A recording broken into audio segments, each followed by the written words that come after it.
ಇಂದಿನ ರಾಜಕಾರಣದಲ್ಲಿ ಒಂದು ರಾಜಕೀಯ ಸಾಮಾಜಿಕ ಜೊತೆಗೆ ಸಹಕಾರಿ ರಂಗಗಳಲ್ಲಿ ಸಾಕಷ್ಟು ಸಾಧನೆಗಳನ್ನು ಮಾಡಿರುವಂತಹ ಮತ್ತು ಮಾಡುತ್ತಿರುವಂತಹ ಸಾಧಕರನ್ನು ಗುರುತಿಸಿ ತಮ್ಮ ಮುಂದೆ ತರುವುದೇ ನಮ್ಮ ನ್ಯಾಷನಲ್ politiciansinIndia.com ಸೋಷಿಯಲ್ ಮೀಡಿಯಾದ ಮೂಲ ಉದ್ದೇಶ. ನಮ್ಮ ಇವತ್ತಿನ ವಿಶೇಷ ಸಂದರ್ಶನದಲ್ಲಿ ಶಿವಮೊಗ್ಗ ಜಿಲ್ಲೆ ತೀರ್ಥಹಳ್ಳಿ ತಾಲೂಕು ಆರಗ ಗ್ರಾಮ ಪಂಚಾಯಿತಿಯ ಹಾಲಿ ಅಧ್ಯಕ್ಷರಾಗಿ ಸೇವೆಯನ್ನು ಸಲ್ಲಿಸುತ್ತಿರುವಂತಹ ಮತ್ತು ನಿಕಟಪೂರ್ವ ಉಪಾಧ್ಯಕ್ಷರಾಗಿ ಕೂಡ ಸೇವೆಯನ್ನು ಸಲ್ಲಿಸಿರುವಂತಹ ಮತ್ತು 1996ರಲ್ಲಿ ಆರಗ ಪ್ರಾಥಮಿಕ ಕೃಷಿ ಪತ್ತಿನ ಸಹಕಾರಿ ಸಂಘ ನೇಮಿತ ಇದರಲ್ಲಿ ಮಾಜಿ ನಿರ್ದೇಶಕರಾಗಿ ಸೇವೆಯನ್ನು ಸಲ್ಲಿಸಿರುವಂತಹ ಮತ್ತು ಅಗಳಬಾಗಿಲು ಇದರಲ್ಲಿ 1994ರಲ್ಲಿ ಭಾರತೀಯ ಜನತಾ ಪಾರ್ಟಿ ಅಗಳಬಾಗಿಲು ಬೂತ್ ಕಮಿಟಿಯ ಅಧ್ಯಕ್ಷರಾಗಿ ಕೂಡ ಸೇವೆಯನ್ನು ಸಲ್ಲಿಸಿರುವಂತಹ ಮತ್ತು ಸುಮಾರು 30 ವರ್ಷದಿಂದ ಸಮಾಜ ಸೇವೆಯನ್ನು ಮಾಡ್ತಾ ಬಂದಿರುವ ಸಮಾಜ ಸೇವಕರು ಈ ಭಾಗದ ಬಿಜೆಪಿ ಪಕ್ಷದ ಮುಖಂಡರು ಆಗಿರುವಂತಹ ಶ್ರೀ NN ಚಂದ್ರಶೇಖರ್ ಸರ್ ಅವರು ನಮ್ಮ ಉಪಸ್ಥಿತಿಯಲ್ಲಿದ್ದಾರೆ.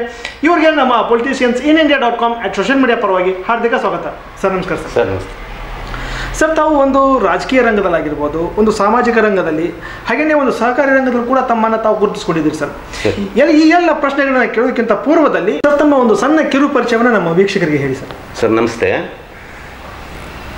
ನಾನು ತೀರ್ಥಹಳ್ಳಿ ತಾಲೂಕು ಆರಗ ಗ್ರಾಮ ಪಂಚಾಯಿತಿಯ ನಾನು ಅಧ್ಯಕ್ಷನಾಗಿ ಕೆಲಸ ಮಾಡ್ತಾಯಿದ್ದೀನಿ. ಈಗ ನನ್ನ ಊರು ನೆಲ್ಲಿಗದ್ದೆ ಅಂತ ಹೇಳಿ.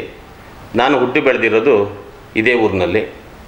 ನಾನು ಅಗಳಬಾಗಿಲು ಕ್ಷೇತ್ರದಲ್ಲಿ ಒಂದು ಸದಸ್ಯನಾಗಿ 2 ವರ್ಷ ಹಿಂದೆ 2 ವರ್ಷ ನಾನು ಬಂದಂಥ ಸಮಯದಲ್ಲಿ ಉಪಾಧ್ಯಕ್ಷನಾಗಿ ಕೆಲಸ ಮಾಡಿದೆ.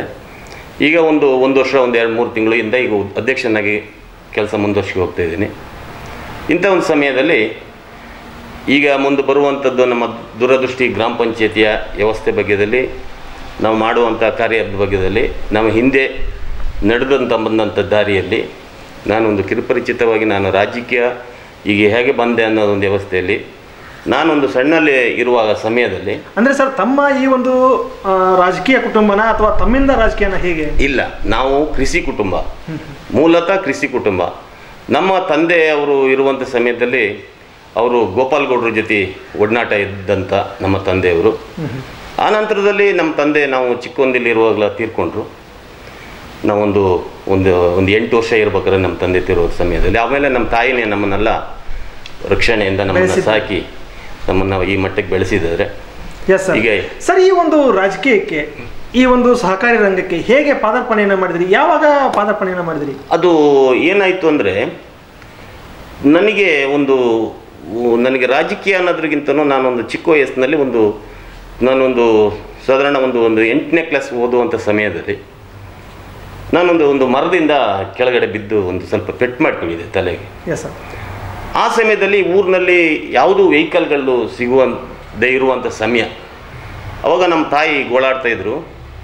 ಅವಾಗ ನನಗೆ ಎಲ್ಲೋ ಒಂದು ಬದಿ ಒಂಥರ ಒಂದು ಪ್ರಜ್ಞೆ ಒಂದು ಸ್ವಲ್ಪ ಎಷ್ಟು ಪ್ರಜ್ಞೆ ತಪ್ಪೋಗಿ ಬಂದಂಥ ಸನ್ನಿವೇಶದಲ್ಲಿ ನನಗೆ ಎಲ್ಲ ಸ್ವಲ್ಪ ಗುರುತ ಪರಿಚಯ ಗೊತ್ತಾಗ್ತಿತ್ತು ಮನುಷ್ಯನ ಒಬ್ಬರದು. ಆ ಸಮಯದಲ್ಲಿ ನಮ್ಮ ತಾಯಿ, ಇಲ್ಲ ನಮ್ಮ ಇವತ್ತಿನ ಏನು ಮಾಜಿ ಗೃಹ ಮಂತ್ರಿಗಳು, ಈಗ ಹಾಲಿ ತೀರ್ಥಹಳ್ಳಿ ಕ್ಷೇತ್ರದ MLA ಆಗಿ ಏನಿದ್ದಾರೆ, ಅವರು ಒಂದು HGD ಬೈಕು, ಅವ್ರದ್ದು ಜಾವಾನ HGD ಯಾವುದೋ ಒಂದು ಬೈಕ್ ಇತ್ತು. ಆ ಸಮಯದಲ್ಲಿ ನಮ್ಮ ಅಮ್ಮ ಹೋಗಿ ಹೀಗೆ ನನ್ನ ಮಗನಿಗೆ ಹಿಂಗೆ ಪೆಟ್ಟಾಗಿದೆ ಅಂತ ಹೇಳಿದಾಗ ಅವರು ನನ್ನನ್ನು ಹಾಸ್ಪಿಟ್ಲಿಗೆ ಕರ್ಕೊಂಡೋಗಿ ಅಡ್ಮಿಟ್ ಮಾಡಿ ಅಲ್ಲಿ ಹೊಲಿಗೆಗಳೆಲ್ಲ ಹಾಕಿಸಿ ಚಿಕಿತ್ಸೆಗಳು ಕೊಟ್ಟು ಹೊಲಿಗೆಲ್ಲ ಹಾಕಿಸಿ ಅವ್ರು ನನಗೊಂದು ಆ ಸಮಯದಲ್ಲಿ ಒಂದು ರಕ್ಷಣೆ ಕೊಟ್ಟು ನನ್ನ ಹೆಲ್ತಿಗೆ ರಕ್ಷಣೆ ಕೊಟ್ಟು ಮುಂದೆ ಮಾಡಿದಾಗ ನಾನು ನಂತರ ಕಾಲಕ್ರಮೇಣ ನನಗೆ ಒಂದು ಓಟಿನ ವ್ಯವಸ್ಥೆ ಯಾವತ್ತು ಬಂತು.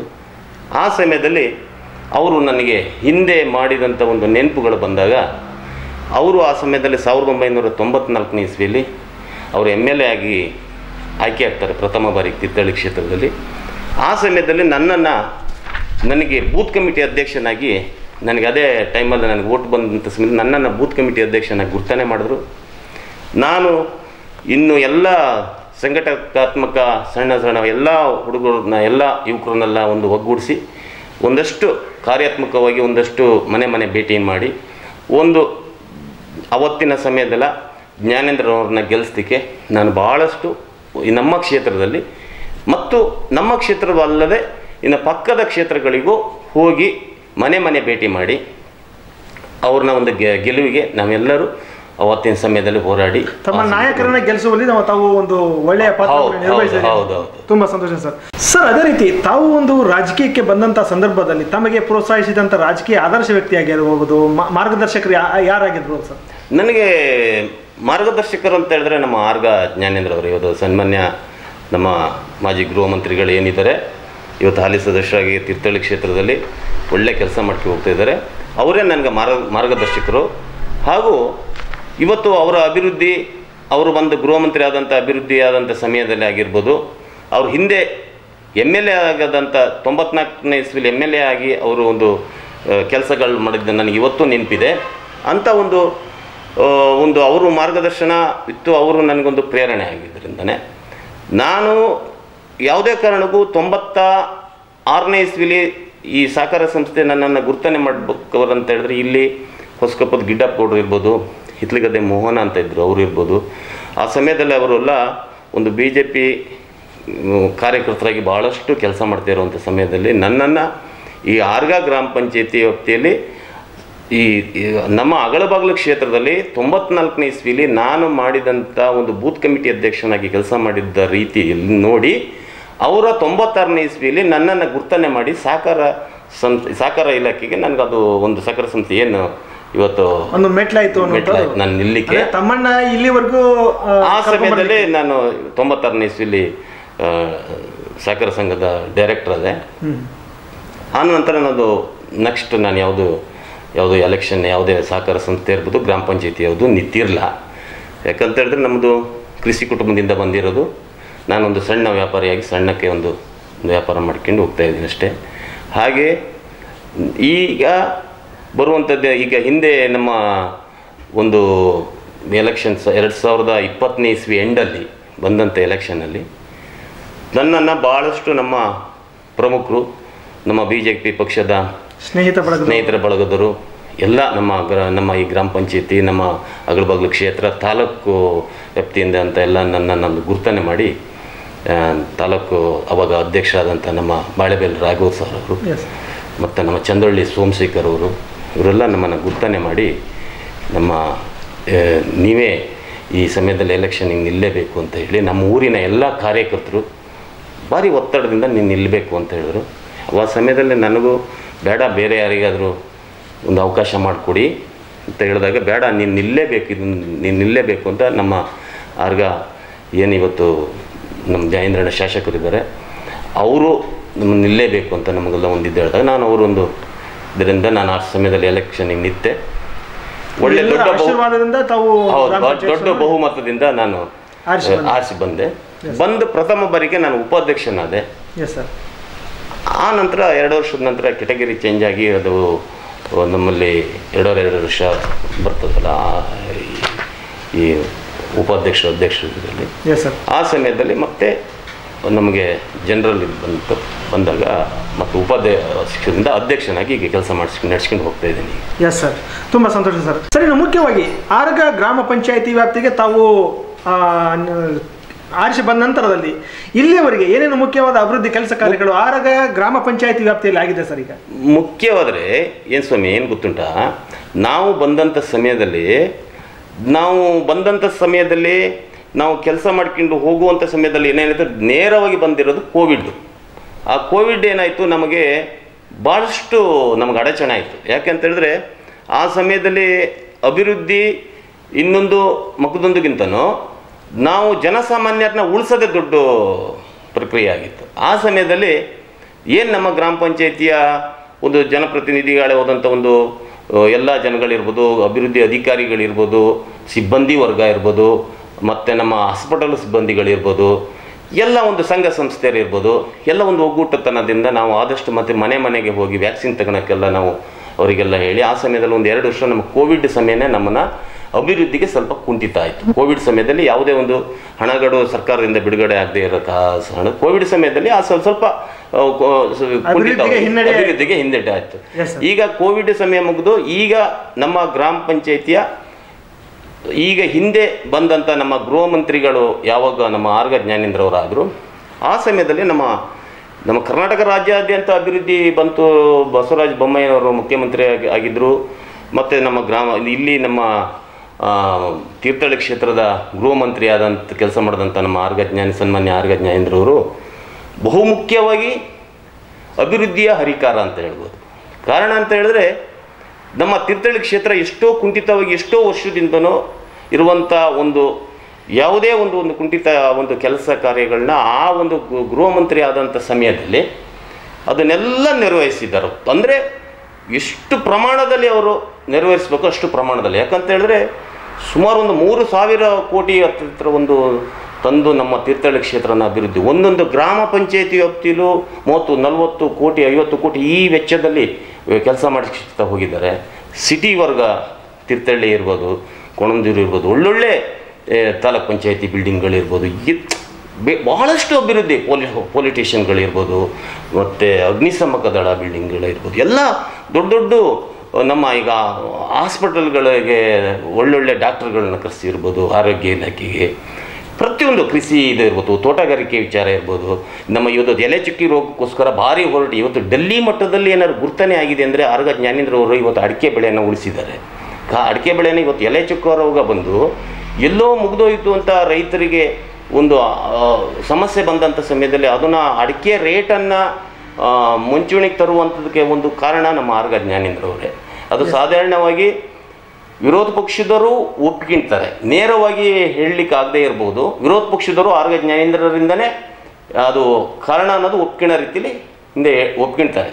ಹಾಗಾಗಿ ಈ ಎಲೆ ಚುಕ್ಕಿ ರೋಗ ಬಂದಂಥ ಸಮಯದಲ್ಲೂ ಆದಷ್ಟು ಸರ್ಕಾರದ ಟೀಮ್ ವರ್ಕ್ಗೆ ತಂದು ಪ್ರತಿಯೊಂದು ಗ್ರಾಮದಲ್ಲಿ ನೋಡಿ ಅದಕ್ಕೆ ಔಷಧಿನ ಸಂಶೋಧನೆ ಮಾಡಿಕೊ ಹಣನ ಬಜೆಟಲ್ಲಿ ತಂದು ಇಡಿಸಿ ಸಂಶೋಧನೆ ಕೇಂದ್ರಗಳಲ್ಲೂ ಅದನ್ನು ಒಂದು ಎಲೆ ಚುಕ್ಕಿ ರೋಗನ ಆದಷ್ಟು ಈಗ ನಮ್ಮ ತಾಲೂಕಲ್ಲಿ ಎಲ್ಲ ನಿರ್ಮೂಲನೆ ಮಾಡಿದ್ರು ಅನ್ನುವಂಥ ಮಾತನ್ನು. ಹೌದು ಹೌದು. ಎಸ್ ಸರ್, ತುಂಬ ಸಂತೋಷ ಸರ್. ಸರ್, ಇನ್ನು ತಾವು ಅಧ್ಯಕ್ಷರಾದ ನಂತರದಲ್ಲಿ ಈ ಒಂದು ಅರಗ ಗ್ರಾಮ ಪಂಚಾಯತಿ ವ್ಯಾಪ್ತಿಯಲ್ಲಿ ಏನೇನು ಕೆಲಸ ಕಾರ್ಯಗಳಾಗಿದೆ ತಮ್ಮಿಂದ? ನಾನು ಸದಸ್ಯನಾಗಿ ನಾನು ಫಸ್ಟ್ ಬಂದಾಗ ನಾವು ಉಪಾಧ್ಯಕ್ಷನಾಗಿ ಕೆಲಸ ಮಾಡಿ ಬಂದಂಥ ಸಮಯದಲ್ಲಿ ಇಲ್ಲಿ ಈಗ ನಮ್ಮಲ್ಲಿ ಏನಾಗ್ತಾ ಇದೆ ಅಂತ ಹೇಳಿದ್ರೆ ಒಂದು JJM ವರ್ಕು ಸ್ಟಾರ್ಟ್ ಆಯಿತು. ಆಮೇಲೆ ಅದೇನು ಜಲ್ ಜೀವನ್ ಮಿಷನ್ ಏನಿದೆ ವಿತ್ ಬಹು ಕುಡಿಯ ನೀರಿನ ಯೋಜನೆ ಒಂದು ಪ್ರಮುಖ. ಮತ್ತು ಎರಡನೇದಾಗಿ ಮೂಲಭೂತ ಸೌಕರ್ಯಗಳು ನಮ್ಮಲ್ಲಿ ಕೆಲವೊಂದು ಬಡ ಕುಟುಂಬದವರು ಬಂದಂಥ ಒಂದು ಈ ಮನೆಗಳಿರ್ಬೋದು, ಮತ್ತು ಈ ರಂಗಮಂದಿರಗಳು, ಬಸ್ ಸ್ಟ್ಯಾಂಡ್ಗಳು, ಮತ್ತು ಬಾವಿ ಕೈಪಿಡಿಗಳು, ಕೆಲವೊಂದು ಸಣ್ಣ ಇವತ್ತು ತೋಟಗಾರಿಕೆ ಇಲಾಖೆಯಿಂದ ಬಂದಂಥ ನಮ್ಮ ಈ ಒಂದು ಎಕರೆಗೆ ಇಷ್ಟಂತ ಗಿಡ ನೆಡಲಿಕ್ಕೆ ಹಣ ಸಂದಾಯ ಮಾಡಿ ತೋಟಗಾರಿಕೆ ಇಲಾಖೆ ಅಂತ ಕೆಲವೊಂದು ಜನಗಳಿಗೆ ಮಾಹಿತಿ ಕೊಟ್ಟು ಸಣ್ಣ ಸಣ್ಣ ಒಂದು ಕೃಷಿ ಕುಟುಂಬದರಿಗೆ ಬರುವಂಥ ಸರ್ಕಾರದ ಸವಲತ್ತಿನ ನಾವು ಮುಂಚೂಣಿಯಿಂದ ಅದನ್ನು ಗುರಿ ಮುಟ್ಟಿಸೋದ್ರಲ್ಲಿ ನಾವು ಸಫಲರಾಗಿದ್ದೀನಿ. ತುಂಬ ಸಂತೋಷ ಸರ್. ಸರ್, ಇನ್ನು ಈ ಒಂದು ಗ್ರಾಮ ಪಂಚಾಯತಿ ವ್ಯಾಪ್ತಿಯಲ್ಲಿ ರೈತರಿಗಾಗಿ ಏನೇನು ಕೆಲಸ ಕಾರ್ಯಗಳನ್ನು ಈ ಒಂದು ಯೋಜನೆಯಲ್ಲಿ ಮಾಡಿದ್ದೀರಿ ಸರ್? ಗ್ರಾಮ ಪಂಚಾಯತಿ ವ್ಯಾಪ್ತಿಯಲ್ಲಿ ರೈತರಿಗಾಗಿ ಅಂದರೆ ನಾನೀಗ ನಿಮಗೆ ಈಗ ರೈತರಿಗಿಂತನೂ ನಾವು ಹಿಂದೆ ಒಂದು ಪಾಯಿಂಟ್ ಬಿಟ್ಟು ಹೋಗಿದೆ. ನಾನು ಈಗ ಜಲ್ ಜೀವನ್ ಮಿಷನ್ ನಿಮ್ಮ ಬಹು ಕುಡಿಯ ನೀರು ಯೋಜನೆದು ಏನು ಹೇಳಿದೆ, ಆ ಕೆಲಸಗಳು ಈಗ ಮುಂಚೂಣಿಯಲ್ಲಿ ನಡೀತಾ ಇದೆ.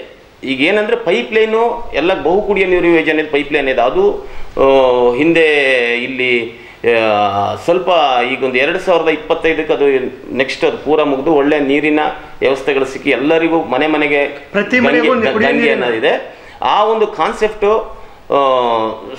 ಚೆನ್ನಾಗಿ ನೀರಿನ ವ್ಯವಸ್ಥೆ ಆಯಿತು ಅಂದರೆ ಮನೆಗೆ ನೀರಿನ ಸೌಕರ್ಯ, ಸ್ವಚ್ಛ ಕುಡಿಯ ನೀರು ಏನು ಮೋದಿ ಕಾನ್ಸೆಪ್ಟ್ ಇದೆ ಅದು ಒಂದು ಪ್ರತಿಯೊಂದು ಆ ಒಂದು ಸ್ವಚ್ಛ ಕುಡಿಯ ನೀರಿನ ವ್ಯವಸ್ಥೆ ಬಂದಾಗ ಒಂದು ರೋಗ ಮುಕ್ತ ಎಷ್ಟೋ ಈಗ ಬಯಸಿ ಮೇಲಲ್ಲ ಈಗ ನೀರಿನ ವ್ಯವಸ್ಥೆಗಳು ಕರೆಕ್ಟ್ ಇಲ್ಲದೇನೆ ಎಷ್ಟೋ ಕಡೆ ಈ ಡೆಂಗ್ಯೂ ಇರ್ಬೋದು, ಕಾಲರ ಇರ್ಬೋದು, ಕೆಲವು ಯಾವುದ್ಯಾವುದೋ ಇದು ಇರೋದ್ರಿಂದ ಈ ಸ್ವಚ್ಛ ಕುಡಿಯುವ ನೀರಿನ ಯೋಜನೆ ಕೊಡಬೇಕು ಅಂತ ಕಾನ್ಸೆಪ್ಟ್ ಇರೋದ್ರಿಂದ ಆ ಒಂದು ಯೋಜನೆ ಮನೆಗೆ ಬಂದಂಥ ದಿನಗಳಲ್ಲಿ ಎಲ್ಲೋ ಒಂದು ಬದಿ ಗ್ರಾಮ ಅಭಿವೃದ್ಧಿಯವ್ರದ್ದು ಸ್ವಲ್ಪ ರೋಗ ಮುಕ್ತ ಏರಿಯಾಗಳನ್ನು ನಮಗೊಂದು ಅನುಕೂಲ ಆಗುತ್ತೆ ಅನ್ನೋದು ಒಂದು ಬರುವಂಥ ದಿನದಲ್ಲಿ ನಾನು ಅದನ್ನು ಚೆನ್ನಾಗಿ ನಡೀತದಂತ ಅಂದ್ಕೊಂಡಿದ್ದೀನಿ. ಯಾಕಂತ ಹೇಳಿದ್ರೆ ಅದು ಆ ಒಂದು ಕಾನ್ಸೆಪ್ಟ್ ಚೆನ್ನಾಗಿದೆ.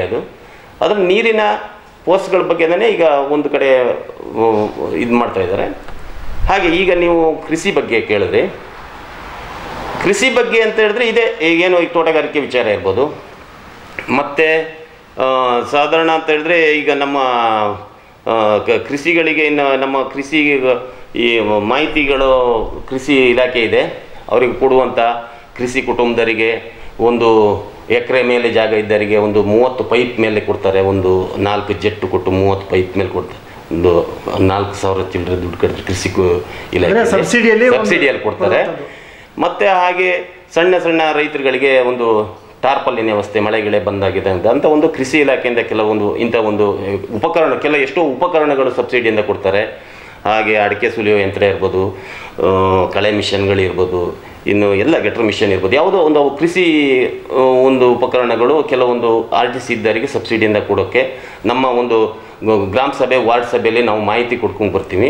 ಪ್ರತಿಯೊಂದು ಗ್ರಾಮ ಸಭೆಯಲ್ಲೂ ಅವ್ರನ್ನ ಕರೆಸಿ ಪ್ರತಿ ರೈತರಿಗೆ ಬಂದಂಥವರಿಗೆ ಅವರಿಗೆ ಕೃಷಿಯಿಂದ ಬರುವಂಥ ಸವಲತ್ತನ್ನು ಗ್ರಾಮ ಸಭೆಯಲ್ಲಿ ಆ ಕೃಷಿ ಅಧಿಕಾರಿಗಳು ಬಂದು ಒಂದು ಮಾಹಿತಿಯನ್ನು ಕೊಡ್ತಾರೆ. ತುಂಬ ಸಂತೋಷ ಸರ್. ಸರ್, ಈ ಒಂದು ರೈತರಿಗೆ ಈ ಹೊಲಗಳಲ್ಲಿ ಬಾವಿ ತೋಡಿಸೋದಾಗಿರ್ಬೋದು, ಈ ದನದ ದೊಡ್ಡಿಗಳನ್ನು ನಿರ್ಮಾಣ ಮಾಡೋದಾಗಿರ್ಬೋದು, ಇಂಥದ್ದು ಯಾವುದಾದ್ರು ಕೆಲಸ ಕಾರ್ಯಗಳನ್ನು ಮಾಡಿದ್ದೀರಾ? ಕೃಷಿಲಿ ಏನಾಗಿದೆ ಅಂದರೆ ಇಲ್ಲಿ ನಮ್ಮಲ್ಲಿ ವಿಷಯ ಏನಾಗಿದೆ ಅಂತ ಹೇಳಿ ನಾವು ಅದನ್ನು ಸುಮಾರಷ್ಟು ಕೆಲಸಗಳು ಬರ್ತಾ ಅಲ್ಲಿ ಏನಾಗಿದೆ ಅಂದರೆ ಈ ಕೃಷಿ ಇದು ಎಂಥ ಬಾವಿ ಅಂತ ಬರ್ತದಲ್ಲ, ಇದು ಕೃಷಿ ಹೊಂಡ ಅಂತ ಬರ್ತದೆ. ಕೃಷಿ ಹೊಂಡಗಳು ಬಂದಾಗ ಏನಾಗುತ್ತೆ ಅಂದರೆ ಅಂಥ ಕೃಷಿ ಹೊಂಡಗಳು ನಮ್ಮಲ್ಲಿ ಸುಮಾರಷ್ಟು ಆಗಿದ್ದಾವೆ, ಇಂದು ಆಗಿದ್ದಾವೆ. ಈಗಲೂ ಏನಾಗಿದೆ ಅಂದರೆ ಈಗೊಂದು ಸಮಸ್ಯೆ ನಮ್ಮಲ್ಲಿ ಏನು ಕಾಣ್ತೈತೆ ಅಂದರೆ ಯಾರೋ ಒಬ್ಬ ಸಣ್ಣ ರೈತ 1 ಎಕರೆ ಜಾಗ ಇರ್ತದೆ. ಈ ದೊಡ್ಡ ರೈತರು ಏನಾದ್ರು ಸಣ್ಣ ಒಂದು ರೈತನಿಗೆ 1 ಎಕರೆ ಜಾಗದಲ್ಲಿ ಅವನಿಗೆ ಆ ಕೃಷಿ ಹೊಂಡಗಳು ಬಂದಾಗ ಅವನಿಗೆ ಒಂದು 5 ಗುಂಟೆ 10 ಗುಂಟೆ ಆ ಜಾಗನೇ ವಿಸ್ತಾರ ಹೋಗ್ಬಿಡ್ತದೆ. ಆ ಸಮಯದಲ್ಲಿ ಅವನ ನೀರು ತಗೊಂಡು ಇನ್ನು ಉಳಿಯೋ ಜಾಗದಲ್ಲಿ ಎಷ್ಟೋ ಒಂದು ಅದು ಎಲ್ಲೋ ಒಂದು ಬದಿ ಅದಕ್ಕೆ ಆ ಕೃಷಿ ಹೊಂಡದಿಂದ ಸ್ವಲ್ಪ ಈ ಸಣ್ಣ ರೈತರಿಗೆ ಸ್ವಲ್ಪ ಅವರಿಗೆ ಜಾಗದ ವಿಸ್ತೀರ್ಣ ಕಮ್ಮಿ ಆಗ್ತದೆ. ಯಾಕಂದರೆ ಜಾಗದ ಇದು ಅಳ್ತೇನೆ ಅವರಿಗೆ ಸಣ್ಣ ರೈತರಿಗೆ ಕೊಟ್ಬಿಟ್ರೆ ಕೃಷಿ ಹೊಂಡಕ್ಕೆ ಭಾಳಷ್ಟು ಇದಾಗ್ತದೆ. ಹಾಗಾಗಿ ಯಾಕಂದರೆ ನನ್ನ ಅನಿಸಿಕೆ ಈಗ ಇವತ್ತು ಗಂಗಾ ಕಲ್ಯಾಣ ಯೋಜನೆ ಇರ್ಬೋದು, ಇವತ್ತು ತಂದಂಥ SC/ST ಯೋಜನೆಗಳಲ್ಲಿ ಒಂದು ಕಡು ಬಡವರಿಗೆ ಒಂದು ಒಂದು ಎಕರೆ ಒಳಗಡೆ ಇರುವಂಥ 1 ಎಕರೆ ಸಣ್ಣ ರೈತರು BPL ರೈತರುಗಳಿಗೆ ಪ್ರತಿ ರೈತರಿಗೂ ಈ ಬೋರ್ವೆಲ್ಲಿನ ವ್ಯವಸ್ಥೆ ಏನಾದ್ರು ಮಾಡಿಕೊಟ್ರೆ ತುಂಬ ಅವರಿಗೆ ಅನುಕೂಲ ಆಗುತ್ತೆ ಅಂತ ನನ್ನ ಸರ್ಕಾರಕ್ಕೆ ಇನ್ನೊಮ್ಮೆ ನನ್ನಿಂದ ಮನವಿ ಇದೆ. ಕಾರಣ ಅಂತ ಹೇಳಿದ್ರೆ ಈ ಕೃಷಿ ಹೊಂಡಗಳಿಂದ ಅವರಿಗೆ ಇರುವಂಥ 1 ಎಕರೆ, ಅರ್ಧ ಎಕರೆ, 3/4 ಎಕರೆಯಲ್ಲಿ ಈ ಹೊಂಡದಲ್ಲೇ ಜಾಗ ತಿಂದು ಹೋಗ್ತಾ ಇರೋದ್ರಿಂದ ಅವರಿಗೇನಾದ್ರು ಈ ಥರ ಸರ್ಕಾರ ಏನಾದ್ರು ಒಂದು ಬೋರ್ವೆಲ್ ವ್ಯವಸ್ಥೆ ಮಾಡಿದ್ರೆ ಒಂದು ಅವರಿಗೇನು ಸಣ್ಣ ರೈತರಿಗೆ ಮಾಡಿಕೊಟ್ರೆ ಮುಂಬರುವ ದಿನದಲ್ಲಿ ಅವರು ಯಾವುದೋ ಒಂದು ಸಣ್ಣ ಒಂದು ಕೃಷಿಯಾಗಿ ಬೆಳೆದುಕೊಂಡು 350 ದಿನ ಒಂದು ನಡೆಸ್ಕೊಂಡು ಹೋಗೋಕೆ ಅವ್ರಿಗೆ ಅನುಕೂಲ ಆಗುತ್ತೆ ಅಂತ ನನ್ನ ಅಭಿಪ್ರಾಯ. ನಾನು ಸರ್ಕಾರದಲ್ಲಿ ಮನವಿ ಮಾಡ್ತಾ ಇದ್ದೀನಿ. Yes sir. ಸರ್, ಇನ್ನು ಒಂದು ಹಳ್ಳಿ ಒಂದು ಅಭಿವೃದ್ಧಿ ಆಗಬೇಕಂತಂದ್ರೆ ಶಿಕ್ಷಣ ಬಹಳ ಮುಖ್ಯ ಆಗ್ತದೆ. ಶಿಕ್ಷಣಕ್ಕೆ ತಮ್ಮ ಗ್ರಾಮ ಪಂಚಾಯತಿಯಿಂದ ಏನು ಆದ್ಯತೆಯನ್ನು ಕೊಟ್ಟು ಕೆಲಸ ಕಾರ್ಯನ ಮಾಡಿದ್ರಿ? ಶಿಕ್ಷಣ ಕ್ಷೇತ್ರ ಮುಖ್ಯವಾಗಿ ನೀವು ಇದು ನಂಬರ್ 1 ಪಾಯಿಂಟ್. ಕಾರಣ ಅಂತ ಹೇಳಿದ್ರೆ ಶಿಕ್ಷಣಕ್ಕೆ ನಾವು ಭಾಳಷ್ಟು ಒತ್ತು ಕೊಡ್ತೀವಿ. ಯಾಕೆ ಅಂತ ಹೇಳಿದ್ರೆ ಶಿಕ್ಷಣ ಊರಲ್ಲಿ ಚೆನ್ನಾಗಿದ್ದರೆ ಮುಂದೆ ದೂರದೃಷ್ಟಿ ಮುಂದಿನ ಪೀಳಿಗೆಗಳು ಊರು ಅಭಿವೃದ್ಧಿ ಆಗಲಿಕ್ಕೆ ಅವರಿಗೆ ಶಿಕ್ಷಣಕ್ಕೆ ಎಲ್ಲೂ ಕೊರತೆ ಆಗಬಾರ್ದು. ಯಾಕೆಂದರೆ ನಮ್ಮ ಆರ್ಗದಲ್ಲಿ ಒಂದು ಪ್ರೌಢಶಾಲೆ ಇದೆ. ಇವತ್ತು ನಾವು ಈಗ ಈ ಪ್ರೈವೇಟ್ ಶಾಲೆಗಳು ಎಲ್ಲೋ ಒಂದು ಬದಿ ಅವರಿಗೆ ದೊಡ್ಡ ಉಳ್ಳೋರು ಹೋಗಿ ದೊಡ್ಡ ಡೊನೇಷನ್ ಕೊಟ್ಟು ಹೋಗ್ತಾರೆ, ದಿನನಿತ್ಯ ಮನೆಗೆ ಬಸ್ಗಳು ಬರ್ತವೆ. ಪಾಪ ಎಷ್ಟೋ ಬಡವ ಜನಗಳಿರ್ತಾರೆ. ಅಂಥ ಒಂದು ಸಮಯದಲ್ಲಿ ಈ ಪ್ರೌಢಶಾಲೆಯಲ್ಲಿ ಆರ್ಗದಲ್ಲಿ ಭಾರಿ ಒಳ್ಳೊಳ್ಳೆ ಶಿಕ್ಷಕರಿದ್ದಾರೆ, ವ್ಯವಸ್ಥಿತವಾಗಿ ಒಳ್ಳೊಳ್ಳೆ ಶಿಕ್ಷಕರೆಲ್ಲ ಬಂದಿದ್ದಾರೆ. ಆ ಸಮಯದಲ್ಲಿ ಎಲ್ಲ ಏನಾಗುತ್ತೆ ಅಂದರೆ ಈ ಪ್ರೈವೇಟ್ ಶಾಲೆಗಳಿಗೆ ಹೋಗ್ತಾ ಇರೋದ್ರಿಂದ ಗೌರ್ಮೆಂಟ್ ಶಾಲೆಗಳಲ್ಲಿ ಕೊರತೆ ಆಗ್ತಿರೋ ಸಮಯದಲ್ಲಿ ನಾನು ಉಪಾಧ್ಯಕ್ಷನಾಗಿ ಬಂದು ಸ್ಟಾರ್ಟಿಂಗಲ್ಲೇ ಪ್ರೌಢಶಾಲೆಗೆ ಒಂದಿನ ಹೀಗೆ ಹೋದಾಗಲ ಬ್ಯಾಗ್ ಕೊಡುವಂಥ ಒಂದು ವ್ಯವಸ್ಥೆ ಮಾಡ್ತೀನಿ. ನೆಕ್ಸ್ಟ್ ಮರು ವರ್ಷದಿಂದ ಹೋಗಿ ಫೀಸನ್ನು ನಾನು ಇಡೀ ಶಾಲೆ ಹುಡುಗರಿಗೆ ಕಟ್ತೀನಿ ಅಂತ ನಾನೇ ಹೇಳಿದೆ. ಆಮೇಲೆ ಮರು ವರ್ಷದಿಂದ ನಾನೀಗ ಫೀಸು ಮತ್ತು ಬ್ಯಾಗ್ನ ಎರಡನ್ನೂ ಬರ್ತಾಯಿದ್ದೀನಿ ಆರ್ಗ ಪ್ರೌಢಶಾಲೆಯಲ್ಲಿ.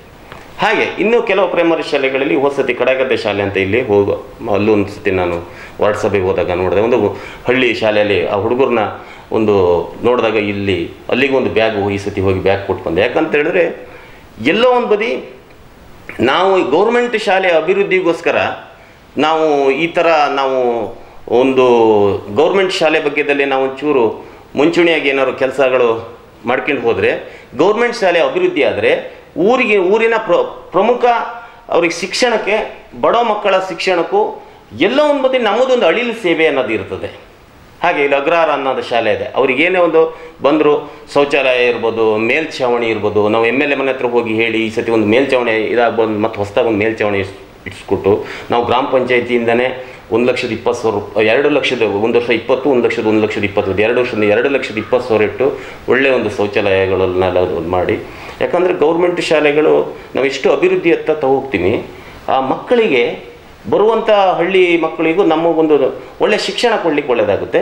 ಹಾಗೆ ಆ ಶಿಕ್ಷಣದ ಗುರಿಯಲ್ಲಿ ನಮ್ಮ ಊರಲ್ಲಿ ನಮ್ಮದು ಒಂದು ಎಲ್ಲ ಒಂದು ಅವರು ಹೋಗುವಂಥ ಯಾವುದು ಈ ಪ್ರೈವೇಟ್ ಶಾಲೆಗೆ ಏನು ಹೋಗುತ್ತಾರೆ, ಈ ಬಡ ಮಕ್ಕಳು ಈ ಈ ಒಂದು ನಮ್ಮ ಗೌರ್ಮೆಂಟ್ ಶಾಲೆಯಲ್ಲಿ ಇಲ್ಲಿ ನಮ್ಮ ಹತ್ತಿರದ ಶಾಲೆಯಲ್ಲಿ ಓದಿ ಆ ಮುಂಚೂಣಿಯಲ್ಲಿ ಹೋದಾಗ ಅವರಿಗೂ ಒಂದು ಮುಂದಿನ ದಿನಗಳಲ್ಲಿ ಅವ್ರಿಗೆ ಹೋಗುವಂಥ ದಾರಿದೀಪ ಒಳ್ಳೆಯದಾಗುತ್ತೆ ಅಂತ ನನ್ನ ಅನಿಸಿಕೆ ಕಾಣ್ತಿದೆ. ಹಾಗಾಗಿ ನಾನು ಒಂದು ಶಾಲೆಗಳ ಬಗ್ಗೆ ಒಂದು ಶಿಕ್ಷಣದ ವಿಚಾರದಲ್ಲಿ ನಾನು ಒಂದು ಸಣ್ಣ ಅಳಿಲು ಸೇವೆಯನ್ನು ಮಾಡ್ಕೊಂಡು ಹೋಗ್ತಾ ಇದ್ದೀನಿ. ವೈಯಕ್ತಿಕವಾಗಿ ಆದರೂ ಮತ್ತು ಒಂದು ಗ್ರಾಮ ಪಂಚಾಯತಿ ನಾನು ವೈಯಕ್ತಿಕವಾಗಿ ಸಹಕಾರ ಮಾಡ್ಕೊಂಡು ಹೋಗಿರೋದು. ಈಗ ಏನು ಬ್ಯಾಗ್ಸ್ ಇರ್ಬೋದು, ಫೀಸ್ ಇರ್ಬೋದು, ಇವೆಲ್ಲ ನನ್ನ ವೈಯಕ್ತಿಕ ಸಹಕಾರ. ಇನ್ನು ಗ್ರಾಮ ಪಂಚಾಯತಿಯಿಂದ ಸಾಕಷ್ಟು ಗ್ರಾಮ ಪಂಚಾಯತಿ ಸಹಕಾರಗಳು ಅದು ಏನು ನಾನು ಹೇಳಿದೆ, ಶೌಚಾಲಯಗಳು, ಮೇಲ್ಛಾವಣಿಗಳು, ಏನು ನಮ್ಮ ಇವತ್ತಿನ ಏನು ಸನ್ಮಾನ್ಯ ನಮ್ಮ ನರೇಂದ್ರ ಅವರು ಇದ್ದಾರೆ, ಅವ್ರು ಸಹ ಒಂದು ಮೇಲ್ಛಾವಣಿ ಮಾಡಿಕೊಟ್ರು. ಹಾಗೆ ನಾವು ಆ ಥರದಲ್ಲಿ ನಾವು ನಡ್ಸ್ಕೊಂಡು ಹೋಗ್ತಾ ಇದ್ದೀವಿ. Yes sir. ಸರ್, ಇನ್ನು ಈ ಮುಖ್ಯವಾಗಿ ತಮ್ಮ ಒಂದು ಗ್ರಾಮ ಪಂಚಾಯತಿಯಲ್ಲಿ ಬರ್ತಕ್ಕಂಥ ಎಲ್ಲ ಬಡವರಿಗೆ ಸೂರು ಮಾಡುವಂಥ ಕೆಲಸವನ್ನು, ಅಂದರೆ ಒಂದು ವಸತಿ ಯೋಜನೆಗಳನ್ನು ಕೊಡುವಂಥ ಕಾನ್ಸೆಪ್ಟನ್ನು ಯಾವ ರೀತಿ ಒಂದು ಕೆಲಸವನ್ನು ಸರ್, ಅದು ಪಾಯಿಂಟ್ ಕರೆಕ್ಟ್ ಇದೆ ಸರ್. ಅದು ಏನಾಗಿದೆ ಅಂದರೆ ಇವತ್ತು ಗ್ರಾಮ ಪಂಚಾಯತಿ ವ್ಯವಸ್ಥೆಯಲ್ಲಿ ಬಡವರಿಗೆ ಈಗ ಸೂರು ಕೊಡುವ ವ್ಯವಸ್ಥೆ ಕರೆಕ್ಟ್ ಇದೆ, ಸೂರು ಕೊಡ್ಕೊಂಡು ಹೋಗ್ತಾ ಇದ್ದೀವಿ. ಮತ್ತೆ ಏನಾಗಿದೆ, SC STಗಳು ಮನೆಯೂ ಬರ್ತದೆ, ಅಲ್ಪಸಂಖ್ಯಾತರ ಮನೆಗಳು ಬರ್ತದೆ, ನಮ್ಮಲ್ಲಿ ಜನರಲ್ ಮನೆಗಳು ಬರ್ತವೆ. ಆದಷ್ಟು ಮಟ್ಟಿಗೆ ಸೂರು ಕೊಟ್ಕೊಂಡು ಹೋಗ್ತಾ ಇದ್ದೀವಿ. ಈಗಂತ ಬಂದಂಥ ಮನೆಗಳಲ್ಲೂ ನಾವು ಕೊಟ್ಕೊಂಡು ಕೆಲವೊಂದು ಸಮಯ ಏನಾಗಿದೆ ಅಂತ ಹೇಳಿದ್ರೆ ಬರುವಂಥ ಬಜೆಟ್ ಈಗೊಂದು ಹಣದಲ್ಲಿ ಬರುವಂಥ ಈಗ ಮನೆಗಳಿಗೆ 1.5 ಲಕ್ಷ 2 ಲಕ್ಷ ಈ ಮನೆಗಳು ಬಂದು ಇವತ್ತಿನ ಜನ್ರೇಷನಲ್ಲಿ ಇವತ್ತಿನ ಖರ್ಚು ವೆಚ್ಚದಲ್ಲಿ ಆ ಮನೆಗಳು ಎಂತಾದರೂ ಕಟ್ಟಲಿಕ್ಕೆ ಕಷ್ಟ ಆಗ್ತದೆ. ಆವಾಗ ಏನು ಮಾಡ್ತಾರೆ, ಸಣ್ಣ ಸಣ್ಣ ಮನೆಗಳು ಕಟ್ಟಿದಾಗ ಅವರಿಗೆ ಮೇಲ್ಛಾವಣಿನೇ ಭಾರಿ ಆ ದುಡ್ಡಲ್ಲೇ ಮುಗಿಸ್ಬೇಕಂತ SC ಜನಗಳಿರ್ಬೋದು, ST ಜನಗಳಿರ್ಬೋದು, ಬಡ ಕುಟುಂಬದಲ್ಲಿ ಏನೋ ಮಾಡಿರ್ತಾರೆ. ಆ ಸಮಯದಲ್ಲಿ ಏನಾಗುತ್ತೆ, 10 ವರ್ಷಕ್ಕೆ ಆ ಮೇಲ್ಛಾವಣಿಗಳು ಅವರಿಗೆ ಕುಸಿತ ಕಂಡು ಬಂದಾಗ ಈಗ ಏನಾಗುತ್ತೆ ಅಂದರೆ 20 ವರ್ಷದವರೆಗೆ GPS ಅವರಿಗೆ 20 ವರ್ಷದ ನಂತರ ಮತ್ತೆಲ್ಲರೂ ಮನೆ ಇದಾಯಿತು ಅಂದರೆ ಡೆಮಾಲಿಷನ್ ಏನಾರು ಬೇರೆ ಥರ ಏನಾರು ಇದಾದರೆ ಏನಾರು ಸಮಸ್ಯೆ ಆದರೆ ಇಲ್ಲ, ಅವ್ರಿಗೆ ಏನಾರು ಫ್ಲಡ್ಡಲ್ಲಿ ಏನಾರು ಆದರೆ ಬೇರೆ ಥರ ಇದಾಗುತ್ತೆ. ಇಲ್ಲ ಅದೇನಾದ್ರು ಸುಮ್ಮನೆ ಸ್ವಲ್ಪ ಸೋರ್ತಾ ಇರೋದು ಹಿಂಗಲ್ಲ ಆದಾಗ ಏನಾಗ್ತದೆ, ಅವರಿಗೆ ಮನೆ ಮತ್ತೆ ಬೇಕು ಅಂದಾಗ ಏನಾಗ್ತದೆ, ಅವರಿಗೊಂದು 20 ವರ್ಷದ್ದು ಆಗಲೇಬೇಕಾಗ್ತದೆ ಮತ್ತೆ ಮನೆ ಕೊಡ್ಲಿಕ್ಕೆ ಅಂತ ಹೇಳಿ ಸಮಸ್ಯೆಗಳು ಈ ಥರ ಒಂದೊಂದು ಕಾಡ್ತಾ ಇದ್ದೆ. ಹಾಗಾಗಿ ಕೆಲವು ಸಮಯದಲ್ಲಿ ಏನಾಗ್ತದೆ ಅಂದರೆ ಗೌರ್ಮೆಂಟಿಂದ ನನ್ನ ಒಂದು ಸಲಹೆ ಏನಂತ ಹೇಳಿದ್ರೆ, ಈಗ ಬರುವಂಥ ಹಣದಲ್ಲಿ ಒಂದು ಫಸ್ಟು ಬಡ ಕುಟುಂಬಗಳಿಗೆ ಒಂದು 5 ಲಕ್ಷನಾರು ಮಾಡಿ ಒಂದು ಬಡ ಕುಟುಂಬದವರಿಗೆ ಒಂದು ಸೂರಿನ ವ್ಯವಸ್ಥೆ ಮಾಡಿದ್ರೆ ಅವರು ನಿಜವಾಗ್ಲೂ ಒಂದು ಮನೆ ಕಟ್ಕೊಂಡು ಹೋಗ್ಲಿಕ್ಕೆ ಅನುಕೂಲ ಆಗುತ್ತೆ ಅಂತ ನನ್ನಿಂದ ಒಂದು ಗೌರ್ಮೆಂಟಿಗೆ 20-30 ವರ್ಷನಾದರೂ ಬಾಳಿಕೆ ಬಾಳ್ತದೆ ಅನ್ನೋದು. ಓಕೆ ಸರ್, ತುಂಬ ಸಂತೋಷ. ಸರ್, ಇನ್ನು ಮುಖ್ಯವಾಗಿ ತಮ್ಮ ಒಂದು ಗ್ರಾಮ ಪಂಚಾಯಿತಿ ವ್ಯಾಪ್ತಿಗೆ ತಮ್ಮ ಭಾಗದ ಶಾಸಕರು ಆರಗ ಜ್ಞಾನೇಂದ್ರ ಅವರು ಇಲ್ಲಿ ಏನೇನು ಅಭಿವೃದ್ಧಿ ಕೆಲಸ ಕಾರ್ಯಗಳನ್ನು ಮಾಡಿದ್ದಾರೆ? ಸರ್, ಅದು ನೋಡಿ ಸ್ವಾಮಿ, ಅದು ಹೇಗಿದೆ ಅಂದರೆ ನಮ್ಮ ಆರ್ಗ ಗ್ರಾಮ ಪಂಚಾಯತಿ ವ್ಯಾಪ್ತಿ ಅಂತ ಅಲ್ಲ, ನಮ್ಮ ತೀರ್ಥಹಳ್ಳಿ ಕ್ಷೇತ್ರನೇ ಅಭಿವೃದ್ಧಿ ಹರಿಕಾರ ಮಾಡಿದ್ದಾರೆ ಅವರು. ಏನು ನಮ್ಮ ಗೃಹಮಂತ್ರಿ ಆದಾಗ ನಮ್ಮ ರಾಜ್ಯದ ಎಲ್ಲ ಕಡೆನೂ ಓಡಾಡಿ ಎಲ್ಲೆಲ್ಲಿ ಸೌಕರ್ಯಗಳಿಗೆ ಆದಷ್ಟು ಅದರಲ್ಲೂ ನಮ್ಮ ತೀರ್ಥಹಳ್ಳಿ ಕ್ಷೇತ್ರನ ಭಾಳಷ್ಟು ಮುಂಚೂಣಿಯಲ್ಲಿ ತಂದು ನಮ್ಮ ತೀರ್ಥಹಳ್ಳಿಯಲ್ಲಿ ಇಲ್ಲಿ ನನಗೂ ಗೊತ್ತಿದ್ದಂಗೆ ಇಲ್ಲಿ ನಮ್ಮಲ್ಲಿ ಒಂದು ಅಲ್ಲಿ ಹಿಸುಣ ಅಂತ ಒಂದು ರಸ್ತೆ ಹೋಗಿದೆ, ಇಲ್ಲಿ ಮಜ್ಜಿಗೆಹೊಳೆಯಿಂದ ಅಲ್ಲಿ ರಸ್ತೆ ಮಾಡಿದ್ದಾರೆ. ಆಮೇಲೆ ನಮ್ಮ ಆರ್ಗದಲ್ಲಿ ಇಲ್ಲಿ ನೀವು ಬರ್ತಾ ನೋಡಿದರೆ ಒಳ್ಳೆ ರಸ್ತೆ ಮಾಡಿದ್ದಾರೆ. ಅದೊಂದು 1 ಕೋಟಿ ಚಿಲ್ಲರೆ, ಇಲ್ಲೊಂದು 50 ಲಕ್ಷ ಚಿಲ್ಲರೆ, ಅಲ್ಲಿ ಒಂದು ಹಿರೇಗದ್ದೆ ಥರ ಒಂದು ಸೇತುವೆ ಮಾಡಿದ್ದಾರೆ, 1.5 ಕೋಟಿ. ಆಮೇಲೆ ಇಲ್ಲಿ ನಮ್ಮ ಮಜ್ಜಿಗೆಹೊಳೆಯಿಂದ ಈ ಕಡೆ ಒಂದು ಸೇತುವೆ ಹೋಗುತ್ತೆ, ಇಲ್ಲೊಂದು 55 ಲಕ್ಷದೊಂದು ಸೇತುವೆ ಆಗಿದೆ ಅದು. ಮತ್ತು ಆಮೇಲೆ ನಮ್ಮಲ್ಲಿ ಇಲ್ಲಿ ಗುಡ್ಡೆಕೊಪ್ಪ ಹೋಗೋ ರಸ್ತೆಗಳಿರ್ಬೋದು, ನಮ್ಮಲ್ಲಿ ಇಲ್ಲಿ ಸಣ್ಣ ರಸ್ತೆಗಳು ಸುಮಾರಷ್ಟಿದ್ದಾವೆ, ಎಲ್ಲ ಅವರು ಅಭಿವೃದ್ಧಿ ಮಾಡಿದ್ದಾರೆ. ಆಮೇಲೆ ಕೆಲವು ಸಣ್ಣ ಇಲ್ಲಿ ನಮ್ಮ ಈ ಕಬ್ಬುಗಲ್ ಅಂತ ಹೋಗುವಂಥ ಒಂದು ರಸ್ತೆ ಇರ್ಬೋದು, ಮತ್ತು ನಮ್ಮ ನಕರುಕೋಡ್ ಅಂತ ಹೋಗುವಂಥ ಒಂದು ರಸ್ತೆ ಇರ್ಬೋದು, ಎಷ್ಟೋ ಇಲ್ಲಿ ಅಭಿವೃದ್ಧಿಗಳು ಈ ಸುತ್ತಮುತ್ತದ ರಸ್ತೆಗಳಿರ್ಬೋದು, ಸಣ್ಣ ಸೇತುವೆಗಳಿರ್ಬೋದು, ಎಲ್ಲ ಅವರು ಬಂದಂಥ ನಂತರದಲ್ಲಿ 1-2 ಅಲ್ಲ ಹೇಳ್ತಾ ಹೋದ್ರೆ ಭಾಳಷ್ಟಿದೆ. ಈಗ ನಮ್ಮ ಆರ್ಗ ಹೈಸ್ಕೂಲ್ ಇರ್ಬೋದು, ಒಂದು 35 ಲಕ್ಷ ರೂಪಾಯಿ ತಂದು ಒಂದು ಇದು ಮಾಡಿದ್ವಿ. ಬರೀ ನಮ್ಮ ಆರ್ಗ ಗ್ರಾಮ ಪಂಚಾಯತಿ ವ್ಯಾಪ್ತಿಯಲ್ಲಿ ಹೆಚ್ಚು ಕಮ್ಮಿ ಒಂದು 35 ಕೋಟಿಯಿಂದ 40 ಕೋಟಿ ಅಥವಾ ಈ ಸುತ್ತಮುತ್ತನೇ ತಂದವರು ಭಾರಿ ಅಭಿವೃದ್ಧಿ ಮಾಡಿದ್ದಾರೆ. ಒಂದು 30-35 ಕೋಟಿ ಮೇಲೆ ಅವರು ನಮ್ಮ ಆ ಗೃಹ ಮಂತ್ರಿ ಆದ ಸಮಯದಲ್ಲಿ ಇಲ್ಲಿ ಬರೀ ಆರ್ಗ ಕ್ಷೇತ್ರದಲ್ಲೇ ಭಾಳಷ್ಟು ಅಭಿವೃದ್ಧಿಯತ್ತ ತಗೋಗಿದ್ದಾರೆ. ಎಲ್ಲ ಪ್ರತಿಯೊಂದು ಅವರು ನಮ್ಮ ಆರ್ಗ ಅಂತನಲ್ಲ, ನಮ್ಮ ತೀರ್ಥಹಳ್ಳಿ ತಾಲೂಕಲ್ಲಿ ಪ್ರತಿಯೊಂದು ಗ್ರಾಮ ಪಂಚಾಯತಿ ವ್ಯವಸ್ಥೆಗೂ ಸಾಧಾರಣ ಒಂದು 30-40 ಕೋಟಿಯಷ್ಟು ಕೆಲಸ ಮಾಡಿಸ್ಕೊಂತ ಬಂದು ಒಳ್ಳೆಯ ಅಭಿವೃದ್ಧಿಯ ಹರಿಕಾರರಾಗಿದ್ದಾರೆ. ನಾನು ಮುಂಚೆನೇ ಹೇಳಿದೆ ನಿಮಗೆ ಸಿಟಿಲಿ ಯಾವ ಥರ ಮಾಡಿದ್ದಾರೆ ಅಂತ ಇನ್ನೊಮ್ಮೆ ಹಿಂದೆ ಹೇಳಿದರೆ. ಸರ್, ತಮ್ಮ ಭಾಗದ MP ಅವರು ತಮ್ಮ ಒಂದು ಗ್ರಾಮ ಪಂಚಾಯತಿ ವ್ಯಾಪ್ತಿಯಲ್ಲಿ ಆಗಿರ್ಬೋದು, ತಮ್ಮ ಸುತ್ತಮುತ್ತಲ ಗ್ರಾಮ ಪಂಚಾಯತಿಗಳಿಗಾಗಿರ್ಬೋದು, ಯಾವ ರೀತಿ ಅಭಿವೃದ್ಧಿ ಕೆಲಸ ಕಾರ್ಯಗಳನ್ನು ಮಾಡಿದ್ದಾರೆ ಸರ್? ನಮ್ಮ MP ಅವರಾದಂಥ ರಾಘವೇಂದ್ರ ಅವರು ಇವತ್ತೇನು ಅವರು MP ಆಗಿ ನಮ್ಮ ಶಿವಮೊಗ್ಗದಲ್ಲಿ ಇವತ್ತು ಸನ್ಮಾನ್ಯ ಅವರು ನಮ್ಮ ಕೇಂದ್ರದ ಒಂದು MP ಆಗಿ ಏನು ಕೆಲಸ ಮಾಡ್ತಾ ಇದ್ದಾರೆ, ಅವರು MP ಆಗಿ ಬಂದಂಥ ಸಮಯದಲ್ಲಿ ಪ್ರತಿಯೊಂದು ನಮ್ಮ ಡಿಸ್ಟಿಕ್ಕಲ್ಲಿ ನಮ್ಮ ಜಿಲ್ಲಾ ಮಟ್ಟದಲ್ಲಿ ಎಲ್ಲ ತಾಲೂಕಲ್ಲೂ ಸಾವಿರಾರು ಕೋಟಿ ರೂಪಾಯಿ ತಂದು ಕೇಂದ್ರ ಸರ್ಕಾರದ ಹಣವನ್ನು ತಂದು ಆದಷ್ಟು ಮಟ್ಟಿಗೆ ಅಭಿವೃದ್ಧಿಗೋಸ್ಕರ ಅವರು ಅಭಿವೃದ್ಧಿ ಭಾಳಷ್ಟು ಮಾಡಿದ್ದಾರೆ. ಅದರಲ್ಲಿ ನಮ್ಮ ಇಲ್ಲೇ ನನ್ನ ಪಕ್ಕದ ಊರಲ್ಲಿ ಒಂದು ದಾವಣಿಬೈಲ್ ಅಂತ, ಆ ಊರಿಗೆ ನಾನು ಇಷ್ಟು ವರ್ಷದಿಂದ ಅವ್ರಿಗೆ ಅಲ್ಲಿಗೆ ಹೊಳೆ ದಾಟಿ ಹೋಗ್ಲಿಕ್ಕೆ ಆ ಊರಿಗೂ ನಮ್ಮ ಊರಿಗೂ ಮಳೆಗಾಲದಲ್ಲಿ ಇದೇ ಅಂತರನೇ ಇದೆ. ಸಾಧಾರಣ ಆ ಊರಿಗೆ ಹೋಗ್ಬೇಕು ಅಂತ ಹೇಳಿದ್ರೆ ನಾವೊಂದು 10-15 ಕಿಲೋಮೀಟರ್ ಸುತ್ತಳತೆ ಆಗಿ ಬರ್ಬೇಕಿತ್ತು. ಆರ್ಗ ಗೇಟ್ ಹೋಗಿ ಬರ್ಬೇಕಿತ್ತು, 10 ಕಿಲೋಮೀಟರ್ 15. ಆಗ ಅಂಥ ಸಮಯ ಇತ್ತು. ಈ ಕಡೆ ಜಮೀನು ಇದ್ದರಿದ್ರು, ಆ ಕಡೆ ಜಮೀನು ಇದ್ದರು. ಅಂಥ ಒಂದು ಸಂದರ್ಭದಲ್ಲಿ ಅವರು ಸಾಧಾರಣ 1,13,00,000 ರೂಪಾಯಿ ಹತ್ರ ಒಂದಷ್ಟು ಹಣ ಇಟ್ಟು ಒಂದು ಸೇತುವೆ ಇಲ್ಲಿ ಮಾಡಿದ್ರು. ಮತ್ತು ಇಲ್ಲಿ ಸುಮಾರಷ್ಟು ರಸ್ತೆಗಳಿರ್ಬೋದು, ಎಷ್ಟೋ ಒಂದು ಅಭಿವೃದ್ಧಿಗೋಸ್ಕರ ನಮ್ಮ ಸುತ್ತಮುತ್ತದಲ್ಲಿ ಭಾಳಷ್ಟು 1-2 ಅನ್ನೋದಲ್ಲಿ ಬೇಕಾದಷ್ಟು ಸಮುದಾಯ ಭವನ ಭಾಳಷ್ಟು ಅವರು ನಮ್ಮ ಊರಿಗೆ ತಂದು ನೋಡಿ. ಈಗ ನಿಮಗೆ ಗೊತ್ತಿದ್ದಾಗೆ ಇಲ್ಲಿ ಸಾಗರದಲ್ಲಿ ಏನು ಸಿಗಂಧೇಶ್ವರ ಒಂದು ಪವಿತ್ರ ಒಂದು ಪುಣ್ಯ ಭೂಮಿ ಸಿಗಂದೂರು ಚೌಡಮ್ಮ ಅಂತ ನಿಮಗೆ ಕೇಳ್ಪಟ್ಟಿದ್ದೀರಿ. ಆ ಒಂದು ಜಾಗಕ್ಕೆ ಹೋಗ್ಬೇಕಾದ್ರೆ ಹಿಂದೆ ಒಂದು ಭಾಳಷ್ಟು ಕಷ್ಟ ಇತ್ತು. ಇವತ್ತು ಭಾರಿ ದೊಡ್ಡ ಪ್ರಮಾಣದಲ್ಲಿ ಹಣ ತಂದು ಇವತ್ತು ಸೇತುವೆ ಆಗ್ತಾಯಿದೆ. ಅದಕ್ಕೆ ಅದು ಸಾಧಾರಣ ನೀವು ಕೇಳ್ಬಿಟ್ಟಿರಿ, ಕೇಂದ್ರ ಸರ್ಕಾರದ್ದು ಅದು ದೊಡ್ಡ ಒಂದು ಕಾನ್ಸೆಪ್ಟ್. ಅದು ಭಾಳಷ್ಟು ಹಣವನ್ನು ತಂದು ಅವರು ಅದೊಂದು ದೊಡ್ಡ ಕಾನ್ಸೆಪ್ಟು. ಹಾಗಾಗಿ ಅದು ಜನಸಾಮಾನ್ಯರಿಗೆ ಇವತ್ತು ಅದು ಭಾರಿ ಅನುಕೂಲ ಆಗ್ತದೆ. ಯಾಕಂತ ಹೇಳಿದ್ರೆ ನಮ್ಮ ಒಂದು ಪುಣ್ಯಭೂಮಿ ಆ ಒಂದು ಸಿಗಂದೂರು ಚೌಡಮ್ಮನಕ್ಕೆ ಹೋಗುವಂಥ ಸಮಯದಲ್ಲಿ ಎಷ್ಟೋ ಸುತ್ತಾಗಿ ಬರುವಂಥ ಒಂದು ಸಮಯದಲ್ಲಿ ಅಂಥ ಒಂದು ಸೇತುವೆ ಆಗ್ತಾಯಿದೆ. ಇದು ನಮಗೊಂದು ಆ ಸೇತುವೆ ನೋಡುವಂಥದ್ದು ನಮಗೆ ಕಣ್ಣು ತುಂಬಿಸ್ಕೊಳ್ಳುವಂಥದ್ದು ನಮಗೊಂದು ಹೆಮ್ಮೆ ಅನಿಸುತ್ತೆ. ಇಂಥ ಒಂದು ಸಂದರ್ಭದಲ್ಲಿ ಸನ್ಮಾನ್ಯ ರಾಘವೇಂದ್ರ ಅವರಿಗೂ ನಾನು ತುಂಬ ಧನ್ಯವಾದ ತಿಳಿಸ್ತೇನೆ. ಯಾಕಂತೇಳಿದ್ರೆ ಅವರು ಈ ಸಮಯದಲ್ಲಿ ಇವತ್ತು ಆರ್ಗ ಜ್ಞಾನೇಂದ್ರ ಅವರು ಇರ್ಬೋದು, ನಮ್ಮ ರಾಘವೇಂದ್ರ ಅವರು ಇರ್ಬೋದು, ಅವರು MP ಆಗಿ ಕೆಲಸ ಮಾಡ್ತಿದ್ದಾರೆ.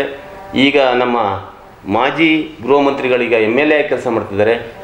ಅವರಿಬ್ಬರು ಒಟ್ಟಿಗೆ ನಮ್ಮ ತಾಲೂಕು ಇರ್ಬೋದು, ಡಿಸ್ಟಿಕ್ ಇರ್ಬೋದು ತಗೊಂಡು ಹೋಗ್ತಿರೋ ಒಂದು ಮುಂಚೂಣಿ ಇದೆಯಲ್ಲ, ಇದು ಒಂದು ದೂರದೃಷ್ಟಿ ವ್ಯವಸ್ಥೆಯಲ್ಲಿ ತಗೋಗ್ತಾಯಿದ್ದಾರೆ. ಮುಂದಿನ ಒಂದು ಪೀಳಿಗೆಗಳಿಗೆ ಒಳ್ಳೆಯದಾಗುವಂಥ ಕಾರ್ಯಗಳನ್ನ ಮಾಡ್ಕೊಂಡು ಹೋಗ್ತಾ ಇದ್ದಾರೆ. ಯಾಕಂದರೆ ನಾನು ಭಾಳಷ್ಟು ಕೆಲವೊಂದು ಚಟುವಟಿಕೆ ಕೆಲಸಗಳು ನೋಡಿದಾಗ ಮುಂದಿನ ದೂರದೃಷ್ಟಿ ಇಟ್ಟು ಅಭಿವೃದ್ಧಿಯ ಹರಿಕಾರರಾಗಿ ಕೆಲಸ ಮಾಡ್ತಾರೆ. ಯಾಕಂದರೆ ನಮ್ಮಲ್ಲಿ ನಾನು ನೋಡ್ತಿದ್ದಂಗೆ ಅವರು ಅಭಿವೃದ್ಧಿ ಬಗ್ಗೆದಲ್ಲಿ ಭಾರಿ ಒತ್ತು ಕೊಡ್ತಾ ಇದ್ದಾರೆ.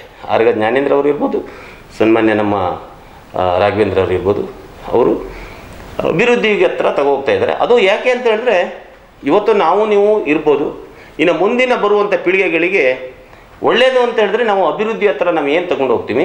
ಯಾಕಂದರೆ ಇವತ್ತು ದೇಶಗಳಲ್ಲಿ ನೋಡ್ತಿದ್ರೆ ಈಗ ನಮ್ಮ ಹೊರಗಡೆ ಪಾಶ್ಚಿಮಾತ್ಯ ದೇಶ ಎಲ್ಲ ನಾವು ತಗೊಂಡಾಗ ನಮ್ಮಲ್ಲಿ ಆ ದೇಶಗಳ ಅಭಿವೃದ್ಧಿ ಅಂತ ಹೇಳಿದ್ರೆ ಆ ದೇಶಗಳಲ್ಲಿ ದೂರದೃಷ್ಟಿನೇ ಅಭಿವೃದ್ಧಿ ಆಗಿರೋದು.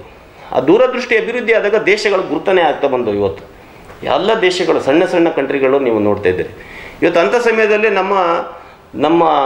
ನಮ್ಮ ಭಾರತ ದೇಶ ಇವತ್ತು ಬೇರೆ ದೇಶದವರು ತಿರುಗಿ ನೋಡ್ತಾ ಇದ್ದಾರೆ ಅಂತ ಹೇಳಿದ್ರೆ ಇಂಥ ಒಂದು ಮೋದಿ ಅಂತ ರಾಜಕಾರಣಿ, ನಮ್ಮ ಇವತ್ತು ಆರ್ಗ ಜ್ಞಾನೇಂದ್ರಣ್ಣ ಅಂಥವರು, ನಮ್ಮ ರಾಘವೇಂದ್ರಣ್ಣ ಅಂಥವರು, ಇಂಥ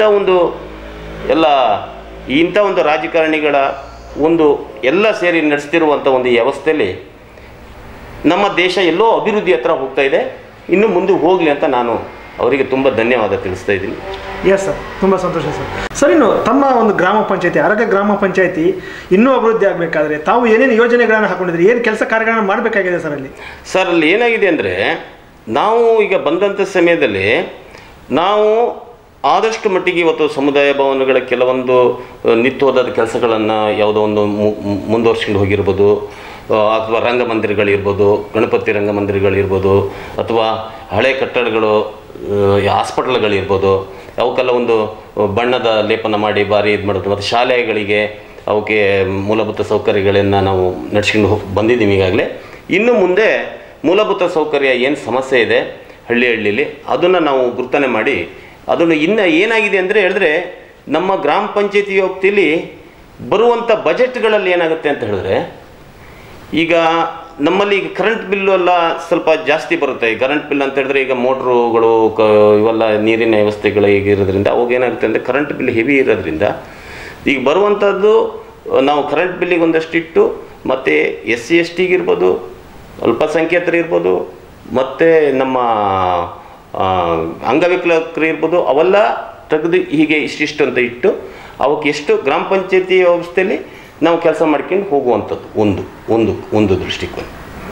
ಎರಡನೇದಾಗಿ ಗ್ರಾಮ ಪಂಚಾಯತಿಗೆ ಅಭಿವೃದ್ಧಿ ಆಗಬೇಕು ಅಂದರೆ ನಮಗೆ ಒಂದು ಕ್ರೋಢೀಕರಣ, ಏನು ಹಣದ ಸಂಪನ್ಮೂಲ ಎಲ್ಲರೂ ಒಂದು ಬದಿ ಒಂದು ಸಂಪನ್ಮೂಲ ಬರುವಂಥ ಒಂದು ಗ್ರಾಮ ಪಂಚಾಯತಿಗೆ ಅಭಿವೃದ್ಧಿಗೆ ಬರುವಂಥದ್ದಲ್ಲಿ ಈ ವರ್ಗ ಒಂದು ಅಂತ ಏನು ನಾವು ಹೇಳ್ತೀವಿ ಅದಕ್ಕೆ ಬರುವಂಥದ್ರಲ್ಲಿ ನಾವು ಅದನ್ನು ಒಂದು ಈಗ ಮನೆ ಕಂದಾಯ ಇರ್ಬೋದು, ನೀರಿನ ಬಿಲ್ ಇರ್ಬೋದು, ಅವು ಹೆಚ್ಚುವರಿ ಅವು ಬರ್ತಾ ಇರ್ತವೆ. ಅವು ಒಂದು ವಸೂಲಾತಿ ಹಾಕಿ ಮತ್ತು ನಾವು ಮಾಡ್ಕೊಂಡು ಹೋಗೋದು ಮತ್ತೊಂದು ವರ್ಗ ಮತ್ತೊಂದು ಥರ ಇರುತ್ತೆ. ಅದೇನು ಈ ಬೀದಿ ದೀಪಗಳಿರ್ಬೋದು, ಪೈಪ್ ಲೈನ್ ಹೊಡೆದೋಗೋದಿರ್ಬೋದು, ಇನ್ನೊಂದು ಸಣ್ಣ ಪುಟ್ಟ ಈ ಕೆಲಸಗಳು ಯಾವುದೋ ಶಾಲೆಗಳಿರ್ಬೋದು, ಎಲ್ಲ ಇಂಥವೆಲ್ಲ ಈಗ ಮಾಡ್ಕೊಂಡು ಹೋಗ್ತಿರುವಂಥ ಸಮಯದಲ್ಲಿ ಈಗ ಒಂದು ಗ್ರಾಮ ಪಂಚಾಯತಿ ಹಳ್ಳ ಕೊಳ್ಳಗಳಲ್ಲಿ ಈಗ ಮರಳಿನ ವ್ಯವಸ್ಥೆ ಅಂತ ಬಂದಿದೆ. ಆ ಮರಳಿನ ವ್ಯವಸ್ಥೆಯಲ್ಲಿ ಬಂದಾಗ ನಾವು ಅದೇನಾಗುತ್ತೆ ಅಂದರೆ ನಮಗೆ ಸ್ವಲ್ಪ ಅಭಿವೃದ್ಧಿ ಮಾಡ್ಕೊಂಡು ಹೋಗ್ಲಿಕ್ಕೆ ಅನುಕೂಲ ಆಗ್ತದೆ.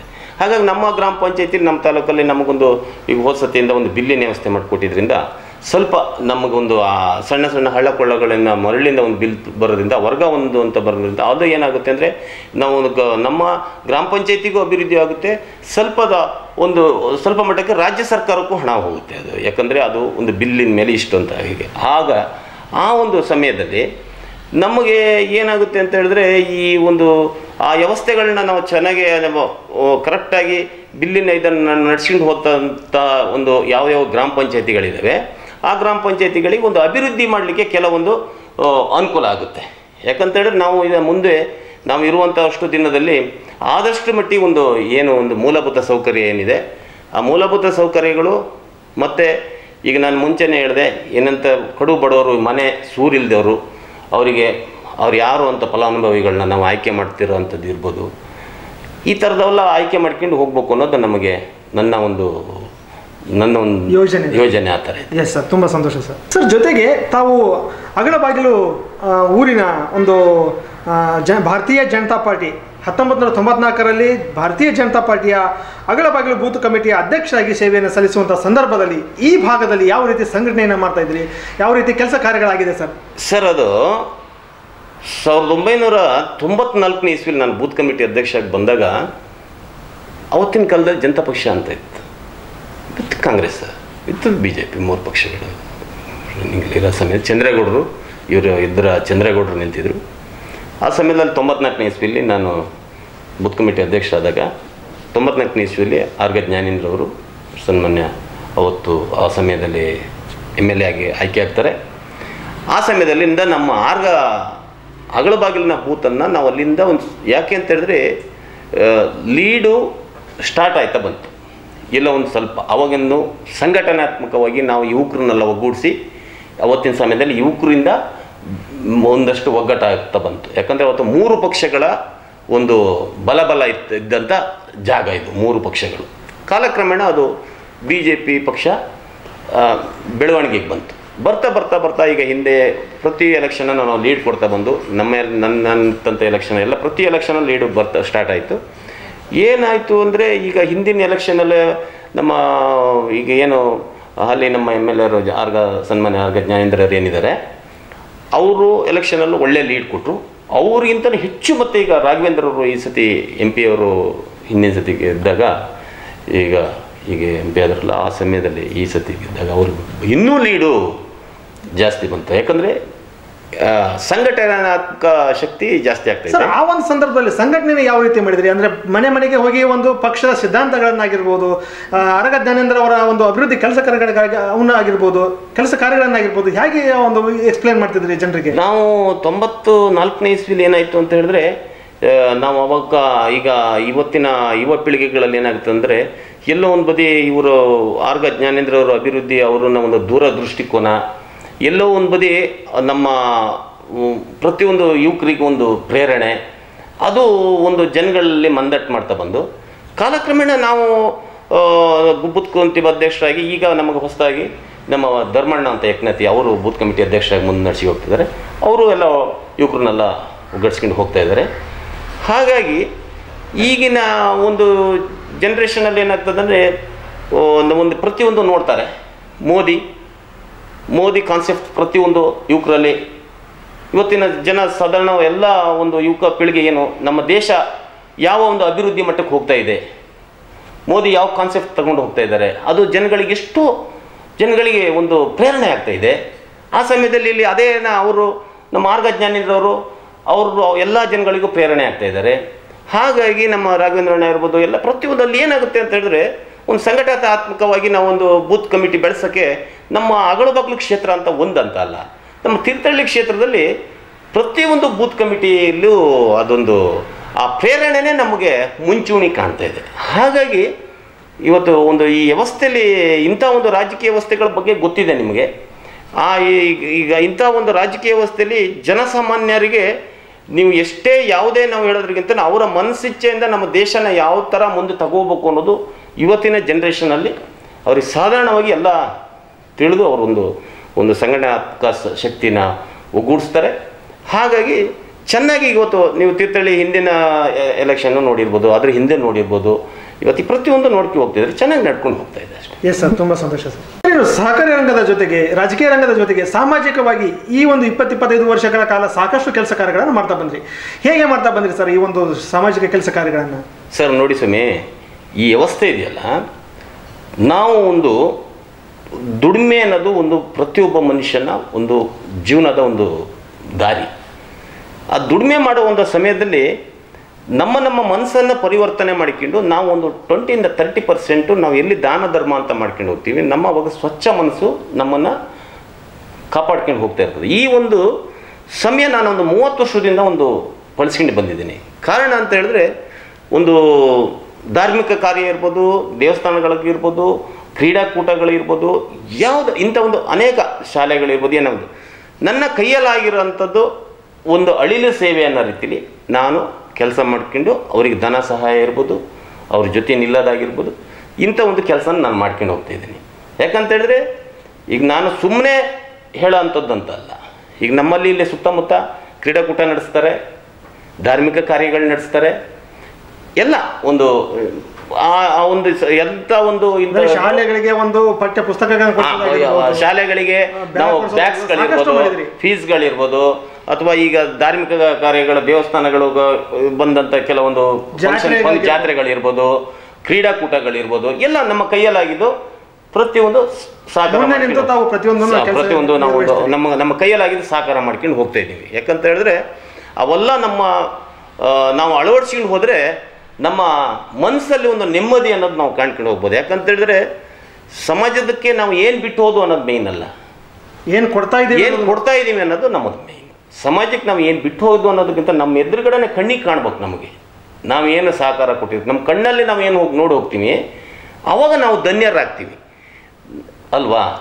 ಹಾಗಾಗಿ ಅದನ್ನೆಲ್ಲ ನನ್ನ ಮನಸ್ಸಿಂದ ನಾನು ನನ್ನ ವೈಯಕ್ತಿಕವಾಗಿ ಅಳವಡಿಸ್ಕೊಂಡಿರೋಂಥದ್ದು ಈ ರೀತಿಯಲ್ಲ.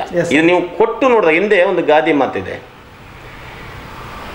ಅದೊಂದು ಏನಾಗುತ್ತೆ ಅಂತ ಹೇಳಿದ್ರೆ, ನಾವು ಇದ್ದಾಗ ನಾವು ಕೊಟ್ಟು ದಾನ ಧರ್ಮ ಏನೋ ಮಾಡಿ ನಾವು ಅದನ್ನು ಕಣ್ಣಲ್ಲಿ ನೋಡಿ ಹೋದರೆ ಆ ಮನಸ್ಸು ತೃಪ್ತಿ ಇದೆಯಲ್ಲ, ನಾವು ಇದ್ದಂತಲೇ ಆ ತೃಪ್ತಿ ಪಡುವಂಥದ್ದು. ಅದಕ್ಕೆ ಹಿಂದಿನ ಗಾದೆ ಮಾತು, ಕೊಟ್ಟಿದ್ದು ತನಗೆ ಬಚ್ಚಿಟ್ಟಿದ್ದು ಪರರಿಗೆ ಅಂತ. ಹಾಗಾಗಿ ಅದೊಂದು ಕೆಲವೆಲ್ಲ ನಾವು ಅಳವಡಿಸ್ಕೊಂಡು ಹೋಗಿರ್ತೀವಿ ಅಷ್ಟೇ. ಎಸ್ ಸರ್, ತುಂಬ ಸಂತೋಷ ಸರ್. ಸರ್, ತಮ್ಮ ಒಂದು ಗ್ರಾಮ ಪಂಚಾಯತಿಯ ಅಧಿಕಾರಿಗಳಾಗಿರ್ಬೋದು, ಸದಸ್ಯರುಗಳಾಗಿರ್ಬೋದು, ತಮ್ಮ ಒಂದು ಆಡಳಿತದಲ್ಲಿ ಯಾವ ರೀತಿಯ ಸಹಾಯ ಸಹಕಾರವನ್ನು ಕೊಡ್ತಾರೆ? ಸರ್, ಅದು ಹೆಂಗೆ ಗೊತ್ತುಂಟ, ಒಂದು ಗ್ರಾಮ ಪಂಚಾಯತಿ ವ್ಯವಸ್ಥೆ ಅಂದರೆ ಈಗ ಒಂದೊಂದು ಯಾವುದೋ ಒಂದು ಪಕ್ಷದಲ್ಲಿ ಗುರ್ತನೆ ಮಾಡ್ಕೊಂಡಿರ್ತಾರೆ. ಈ ಪಕ್ಷದ ಚಿಹ್ನೆಯಿಂದ ಯಾರು ಗೆದ್ದು ಬಂದಿರೋದಲ್ಲ. ಒಬ್ಬ ಯಾವುದೋ ಒಂದು ಪಕ್ಷ, ಇನ್ನೊಬ್ಬರಿಗೆ ಒಂದು ಪಕ್ಷ, ನಮಗೊಂದು ಹೀಗೆ ಅಂದಾಗ ಅವಾಗ ಏನಾಗ್ತದೆ ಅಂತ ಹೇಳಿದ್ರೆ, ಅಲ್ಲಿ ಯಾವುದು ಪಕ್ಷದ ಮೆಜಾರಿಟಿ ಯಾರು ಬಂದಿರ್ತಾರೆ ಅವರು ಆಡಳಿತಕ್ಕೆ ನಿಂತಿರ್ತಾರೆ. ಆ ಸಮಯದಲ್ಲಿ ಅಲ್ಲಿ ಇನ್ನೊಂದು ಪಕ್ಷದ ಗುರ್ತನೆ ಮಾಡಿರ್ತಾರೆ, ವಿರೋಧ ಪಕ್ಷ ಅಂತ ಒಂಥರ ಗುರ್ತನೆ ಇದ್ದಂಗೆ ಇರ್ತಾರೆ. ಬಿಟ್ಟರೆ ಅಲ್ಲಿ ವ್ಯವಸ್ಥೆಯಲ್ಲಿ ನಾವು ಹೇಗಿರ್ಬೇಕು ಅಂದರೆ, ವಿರೋಧ ಪಕ್ಷ ಅಂತ ನಾವು ನೋಡ್ಬಾರ್ದು. ನಾವು ಅವರು ಒಟ್ಟಿಗೆ ಸೇರಿ ಒಂದು ವಿಶ್ವಾಸಕ್ಕೆ ತಗೊಂಡು ಗ್ರಾಮ ಪಂಚಾಯತಿ ಅಂತ ಹೇಳಿದಾಗ ನಮಗೆ ಯಾವತ್ತೂ ಇವತ್ತು ಏನು ನಾವು ಎಲ್ಲರೂ ಒಗ್ಗಟ್ಟಾಗಿ ನಿಂತು ಗ್ರಾಮ ಪಂಚಾಯತಿನ ಅಭಿವೃದ್ಧಿ ಹತ್ರ ತಗೋಗ್ಬೋದು. ನಮ್ಮೊಳಗೆ ನೀನು ವಿರೋಧ ಪಕ್ಷ, ನಾನು ಆಡಳಿತ ಪಕ್ಷ ಅಂತ ನಮ್ಮೊಳಗೆ ಅಹಂ ಅನ್ನೋದು ಬರಬಾರ್ದು ಅಲ್ವಾ? ಆ ಒಂದು ಸಮಯನ ನಾವು ಏನು ಮಾಡಬೇಕು, ಆ ವಿರೋಧ ಪಕ್ಷ ಅಂತ ಹೇಳಿ ಅವ್ರು ಇನ್ನೊಂದು ಪಕ್ಷದಿಂದ ಗುರುತನೆ ಮಾಡ್ಕೊಂಡು ಬಂದಂಥ ಜನಸಂಖ್ಯೆಯನ್ನು ತಗೊಂಡು ನಾವು ಅವ್ರನ್ನ ವಿಶ್ವಾಸಕ್ಕೆ ತಗೊಂಡು ಹೋದಾಗ, ಆಮೇಲೆ ಗ್ರಾಮ ಪಂಚಾಯತಿ ಅಭಿವೃದ್ಧಿ ಅಧಿಕಾರಿಗಳಿರ್ಬೋದು, ಗ್ರಾಮ ಪಂಚಾಯತಿ ಸಿಬ್ಬಂದಿ ವರ್ಗ ಇರ್ಬೋದು, ಎಲ್ಲರಿಗೂ ನಾವು ಒಂದು ವಿಶ್ವಾಸಕ್ಕೆ ತಗೊಂಡು ಒಂದು ಗ್ರಾಮ ಪಂಚಾಯತಿಯಲ್ಲಿ ನಾವೊಂದು ಮುಖ್ಯ ಸ್ಥಾನದಲ್ಲಿ ಕೂತಾಗ ಅವನ್ನೆಲ್ಲ ತಗೊಂಡು ಹೋದಾಗ ಅವಾಗ ನಾವು ಮುಖ್ಯಸ್ಥರಾಗೋಕ್ಕೆ ಸಾಧ್ಯ. ಕಾರಣ ಅಂತ ಹೇಳಿದ್ರೆ, ನನ್ನನ್ನು ಒಂದು ಅಧ್ಯಕ್ಷರು ಮುಖ್ಯಸ್ಥರು ಅಂತ ಮಾಡಿದಾಗ ನಾನು ಅನ್ನೋದು ನನಗೆ ಅಹಂ ಅನ್ನೋದು ಫಸ್ಟ್ ಬಿಡಬೇಕು. ಆ ಸಮಯದಲ್ಲಿ ಏನಾಗುತ್ತೆ ಅಂದಾಗ ನಾವೆಲ್ಲರೂ ನಮಗೂ ಸಹಪಾಠಿ ಆಗ್ತಾರೆ, ನಮ್ಮಲ್ಲಿ ಬಂದಂಥ ಜನಪ್ರತಿನಿಧಿಗಳು ಸಹಪಾಠಿ ಆಗ್ತಾರೆ. ಅವಾಗ ಏನಾಗ್ತದೆ, ನಾವು ಮುಂದೆ ಮಾಡುವಂಥ ಕೆಲಸ, ಅಭಿವೃದ್ಧಿ ಕೆಲಸ ಮಾಡುವಾಗ ಒಗ್ಗಟ್ಟಿಂದ ಮಾಡ್ಕೊಂಡು ಹೋಗ್ಬೋದು. ಆವಾಗ ಪ್ರತಿಯೊಂದು ಕ್ಷೇತ್ರದಿಂದನೂ ಒಬ್ಬೊಬ್ಬ ಸದಸ್ಯ ಗೆದ್ದು ಬಂದಿರ್ತಾನೆ. ನಾವು ಬಂದಂಥ ಗ್ರಾಮ ಪಂಚಾಯತಿಗೆ ಬಂದಂಥ ಬಜೆಟನ್ನು ನಾವು ಹಂಚಿಕೆ ಮಾಡೋದ್ರಲ್ಲೂ ಸರಿಸಮಾನಾಗಿ ಹಂಚಿಕೆ ಮಾಡ್ಕೊಂಡು ಮೂಲಭೂತ ಸೌಕರ್ಯನ ಸರಿಪಡಿಸ್ಕೊಂಡು ಹೋಗ್ತಾ ಇದ್ದರೆ ಗ್ರಾಮ ಪಂಚಾಯತಿ ಅಭಿವೃದ್ಧಿ ಚೆನ್ನಾಗಿರುತ್ತೆ. ಎಲ್ಲೋ ಒಂದು ಬದಿ ನಾವು ಕೆಲವರು ಅಧ್ಯಕ್ಷರು, ಒಬ್ಬರು ಉಪಾಧ್ಯಕ್ಷರು, ಹೀಗೆ ಹಾಗೆ ಅಂತ ಎಲ್ಲೋ ಒಂದು ಬದಿ ಅವನ ಕೆಲವು ಗ್ರಾಮ ಪಂಚಾಯತಿಲಿ ಈ ಸಣ್ಣ ಪುಟ್ಟ ವಿಷಯನೂ ಅವನ ವಿರೋಧ ಪಕ್ಷ, ಆಡಳಿತ ಪಕ್ಷ ಅಂತ ಹಿಂಗೆ ಅದನ್ನು ತಗೋತಂದ್ರೆ ದಿನಗಳು ದಾಟ ಹೋಗ್ತದೆ, ಅಭಿವೃದ್ಧಿ ಕುಂಠಿತ ಆಗ್ತವೆ, ಇಂಥವೆಲ್ಲ ಆಗ್ತದೆ. ಇದಕ್ಕೆ ಒಗ್ಗಟ್ಟಿನಲ್ಲಿ ನಾವು ತಗೊಂಡು ಹೋಗ್ಬೋದು. ಯಾಕಂತಂದ್ರೆ ಒಂದು ಗ್ರಾಮ ಪಂಚಾಯತಿ ಆಡಳಿತವನ್ನ ಸರಿದಾರಿಯಲ್ಲಿ ತಗೊಂಡು ಹೋಗ್ಬೇಕಂದ್ರೆ ಪಕ್ಷಪಾತ ಭೇದವನ್ನ ಬಿಟ್ಟು ಒಗ್ಗಟ್ಟಿನಲ್ಲಿ ನನ್ನ ಅಭಿಪ್ರಾಯ ಒಗ್ಗಟ್ಟಿನಲ್ಲಿ ತಗೊಂಡು ಹೋದಾಗ ಚೆನ್ನಾಗಿರುತ್ತೆ. ಎಸ್ ಸರ್, ತುಂಬಾ ಸಂತೋಷ ಸರ್. ಸರ್, ಇನ್ನು ತಮ್ಮ ಒಂದು ಸಹಕಾರಿ ರಂಗಕ್ಕೆ ಆಗಿರ್ಬೋದು, ರಾಜಕೀಯ ರಂಗಕ್ಕೆ ಆಗಿರ್ಬೋದು, ಈ ಸಾಮಾಜಿಕ ರಂಗಕ್ಕೆ ಪ್ರೋತ್ಸಾಹ ಮತ್ತು ಸಹಾಯ ಸಹಕಾರವನ್ನು ಕೊಟ್ಟಂತ ಈ ಭಾಗದ ಜನತೆಗೆ, ತಮ್ಮ ಪಕ್ಷದ ಹಿರಿಯರಿಗೆ, ಮುಖಂಡರಿಗೆ, ತಮ್ಮ ಗ್ರಾಮ ಪಂಚಾಯತಿಯ ಎಲ್ಲ ಸದಸ್ಯರುಗಳಿಗೆ, ಸಿಬ್ಬಂದಿ ವರ್ಗದವರಿಗೆ ನಮ್ಮ ಮೀಡಿಯಾ ಮೂಲಕ ತಾವೇನು ಸಂದೇಶವನ್ನು ಹೇಳಲಿಕ್ಕೆ ಬಯಸ್ತೀರಿ? ಸರ್, ನನಗೆ ನಮಗೆ ಒಂದು ಪ್ರೇರಣೆ ಅನ್ನೋದ್ರ ಬಗ್ಗೆದಲ್ಲೂ ನಾನು ಹಿಂದೆ ಹೇಳಿದೆ. ನಮ್ಮ ಆರ್ಗ ಜ್ಞಾನೇಂದ್ರ ಅವರು ಈಗ ನನಗೆ ಮಾರ್ಗದರ್ಶನವಾಗಿ ನನಗೆ ಸ್ಥಳೀಯರು, ನಮ್ಮ ಇಲ್ಲಿ ಚಂದ್ರಳ್ಳಿ ಸೋಮಶೇಖರ್ ಅಂತ ನಮಗೆ ಪ್ರತಿಯೊಂದು ರಾಜಕೀಯವಾಗಿ ಒಂದು ಮಾರ್ಗದರ್ಶನ ಕೊಡ್ತಾ ಇದ್ದಾರೆ. ಹಾಗೆ ಇನ್ನು ಮತ್ತೆ ನಮ್ಮ ಹಿಂದೆ ನಾನು 96ನೇ ಇಸ್ವಿಲಿ ನಾನು ನೋಡಿದಂಗೆ ಅಗಳಬಾಗಿಲು ಯಲ್ಲಪ್ಪಗೌಡರು ಇರ್ಬೋದು, ದೇವ್ರಗುಡಿ ಗುರುಮೂರ್ತಿ ಇರ್ಬೋದು, ಸುರೇಂದ್ರ ಗೌಡರು ಇರ್ಬೋದು, ಇಲ್ಲಿ ಪುರುಷೋತ್ತಮಗೌಡ ಅವ್ರು ಹಿರಿಯದರು, ಅವರೆಲ್ಲ ಮಾರ್ಗದರ್ಶನಗಳು ನನಗೆ 96ನೇ ಇಸ್ವಿಲೇ ಕೊಟ್ಟಂಥ ದಿನಗಳಲ್ಲಿ. ಇನ್ನು ನಮ್ಮ ತಾಲೂಕು ಮಟ್ಟದಲ್ಲಿ ನಮ್ಮ ಬಾಳೆಬೇಲ್ ರಾಘಣ್ಣ ಇರ್ಬೋದು, ನವೀನ್ ಅವರು ಇರ್ಬೋದು, ಹೆದ್ದೂರು ನವೀನಣ್ಣ ಇರ್ಬೋದು, ನಮ್ಮ ಪ್ರತಿಯೊಂದು ನಮ್ಮ ಇಲ್ಲಿ ಹಿರೇಸರ ನಮ್ಮ ಮಂಜಣ್ಣ ಇರ್ಬೋದು, ಎಲ್ಲ ಒಂದು ನಮ್ಮ ಇಲ್ಲಿ ಸುತ್ತಮುತ್ತದಲ್ಲಿ ನಮಗೆ ಕೊಡ್ತಿರುವಂಥ ಡೈರೆಕ್ಷನ್ನು ವಿತ್ತು ನಮ್ಮ ಊರಿನ ಪ್ರಮುಖರಾಗಿ ನಮ್ಮ ಅಗಳಬಾಗಿಲು ಕ್ಷೇತ್ರದ ನಮ್ಮ ಪೂರಾ ಇಲ್ಲಿ ಸುತ್ತಮುತ್ತಿನ ಮತದಾರ ಬಾಂಧವರು, ನಮ್ಮ ಆರ್ಗ ಗ್ರಾಮ ಪಂಚಾಯತಿಯ ಮತದಾರ ಬಾಂಧವರು, ಅವರಿಗೆ ನಾನು ಯಾವತ್ತೂ ಚಿರಋಣಿಯಾಗಿರ್ತೀನಿ. ಕಾರಣ ಅಂತ ಹೇಳಿದ್ರೆ, ನಾನು ಇನ್ನೊಮ್ಮೆ ನಮ್ಮಲ್ಲಿ ಒಂದು ಡೈರೆಕ್ಷನ್ ಅಂತ ಇರ್ತದೆ. ಡೈರೆಕ್ಷನ್ ನಮ್ಮಲ್ಲಿ ಗಂಗಾರಾಮ್ ಅಂತ ಇದ್ದಾರೆ ಉದ್ಯೋಗ, ಅವರೆಲ್ಲ ಒಂದು ನಮಗೆ ಒಂದು ತಿಳುವಳಿಕೆ, ನಾವು ಹೋಗ್ತಿರುವಂಥ ಒಂದು ಯಾವುದೋ ಒಂದು ಮಾರ್ಗದರ್ಶನಗಳಲ್ಲೂ.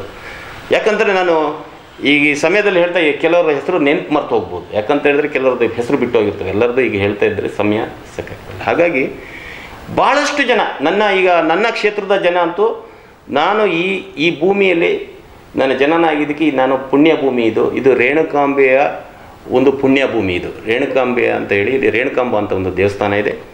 ಆ ರೇಣುಕಾಂಬ ದೇವಸ್ಥಾನದ ಆ ರೇಣುಕಾಂಬೆಯ ಪುಣ್ಯ ಭೂಮಿಯಲ್ಲಿ ಜನನ ಆಗಿದ್ದಕ್ಕೆ ನನ್ನ ಊರಿನ ಜನ ನನಗೆ ಸಹಕಾರ ಮಾಡಿದಂಥ ಎಲ್ಲ ಬೂತ್ ಕಮಿಟಿ ಅಧ್ಯಕ್ಷರು ಇರ್ಬೋದು, ಸದಸ್ಯರು ಇರ್ಬೋದು, ಪ್ರತಿಯೊಂದು ನಮ್ಮ ವೋಟರ್ಸ್ ಇರ್ಬೋದು, ನಮ್ಮ ಗ್ರಾಮ ಪಂಚಾಯತಿಯ ಸಿಬ್ಬಂದಿ ವರ್ಗ ಇರ್ಬೋದು, ಗ್ರಾಮ ಪಂಚಾಯತಿಯ ಎಲ್ಲ ಜನಪ್ರತಿನಿಧಿಗಳಿರ್ಬೋದು, ಗ್ರಾಮ ಪಂಚಾಯತಿ ಆಡಳಿತ ಅಭಿವೃದ್ಧಿ ಅಧಿಕಾರಿಗಳಿರ್ಬೋದು, ಎಲ್ಲ ನನ್ನ ಊರಿನ ಎಲ್ಲ ಮತದಾರರಿಗೂ ನಾನು ಇನ್ನೊಮ್ಮೆ ಚಿರಋಣಿಯಾಗಿ ಎಲ್ಲರಿಗೂ ಕೈ ಮುಗಿದು ನನ್ನನ್ನು ಈ ಸ್ಥಾನಕ್ಕೆ ಕೂರ್ಸೋಕ್ಕೆ ಕಾರಣವೇ ನಮ್ಮ ಊರಿನ ಜನ ಮತದಾರರು. ಅವರಿಗೆ ನಾನು ಸಾವಿರ ಅಲ್ಲ ಲಕ್ಷ ಕೋಟಿ ಅವರಿಗೆ ತಲೆಬಾಗಿ ನಮಸ್ಕರಿಸ್ತಾ ನಮಸ್ಕಾರ.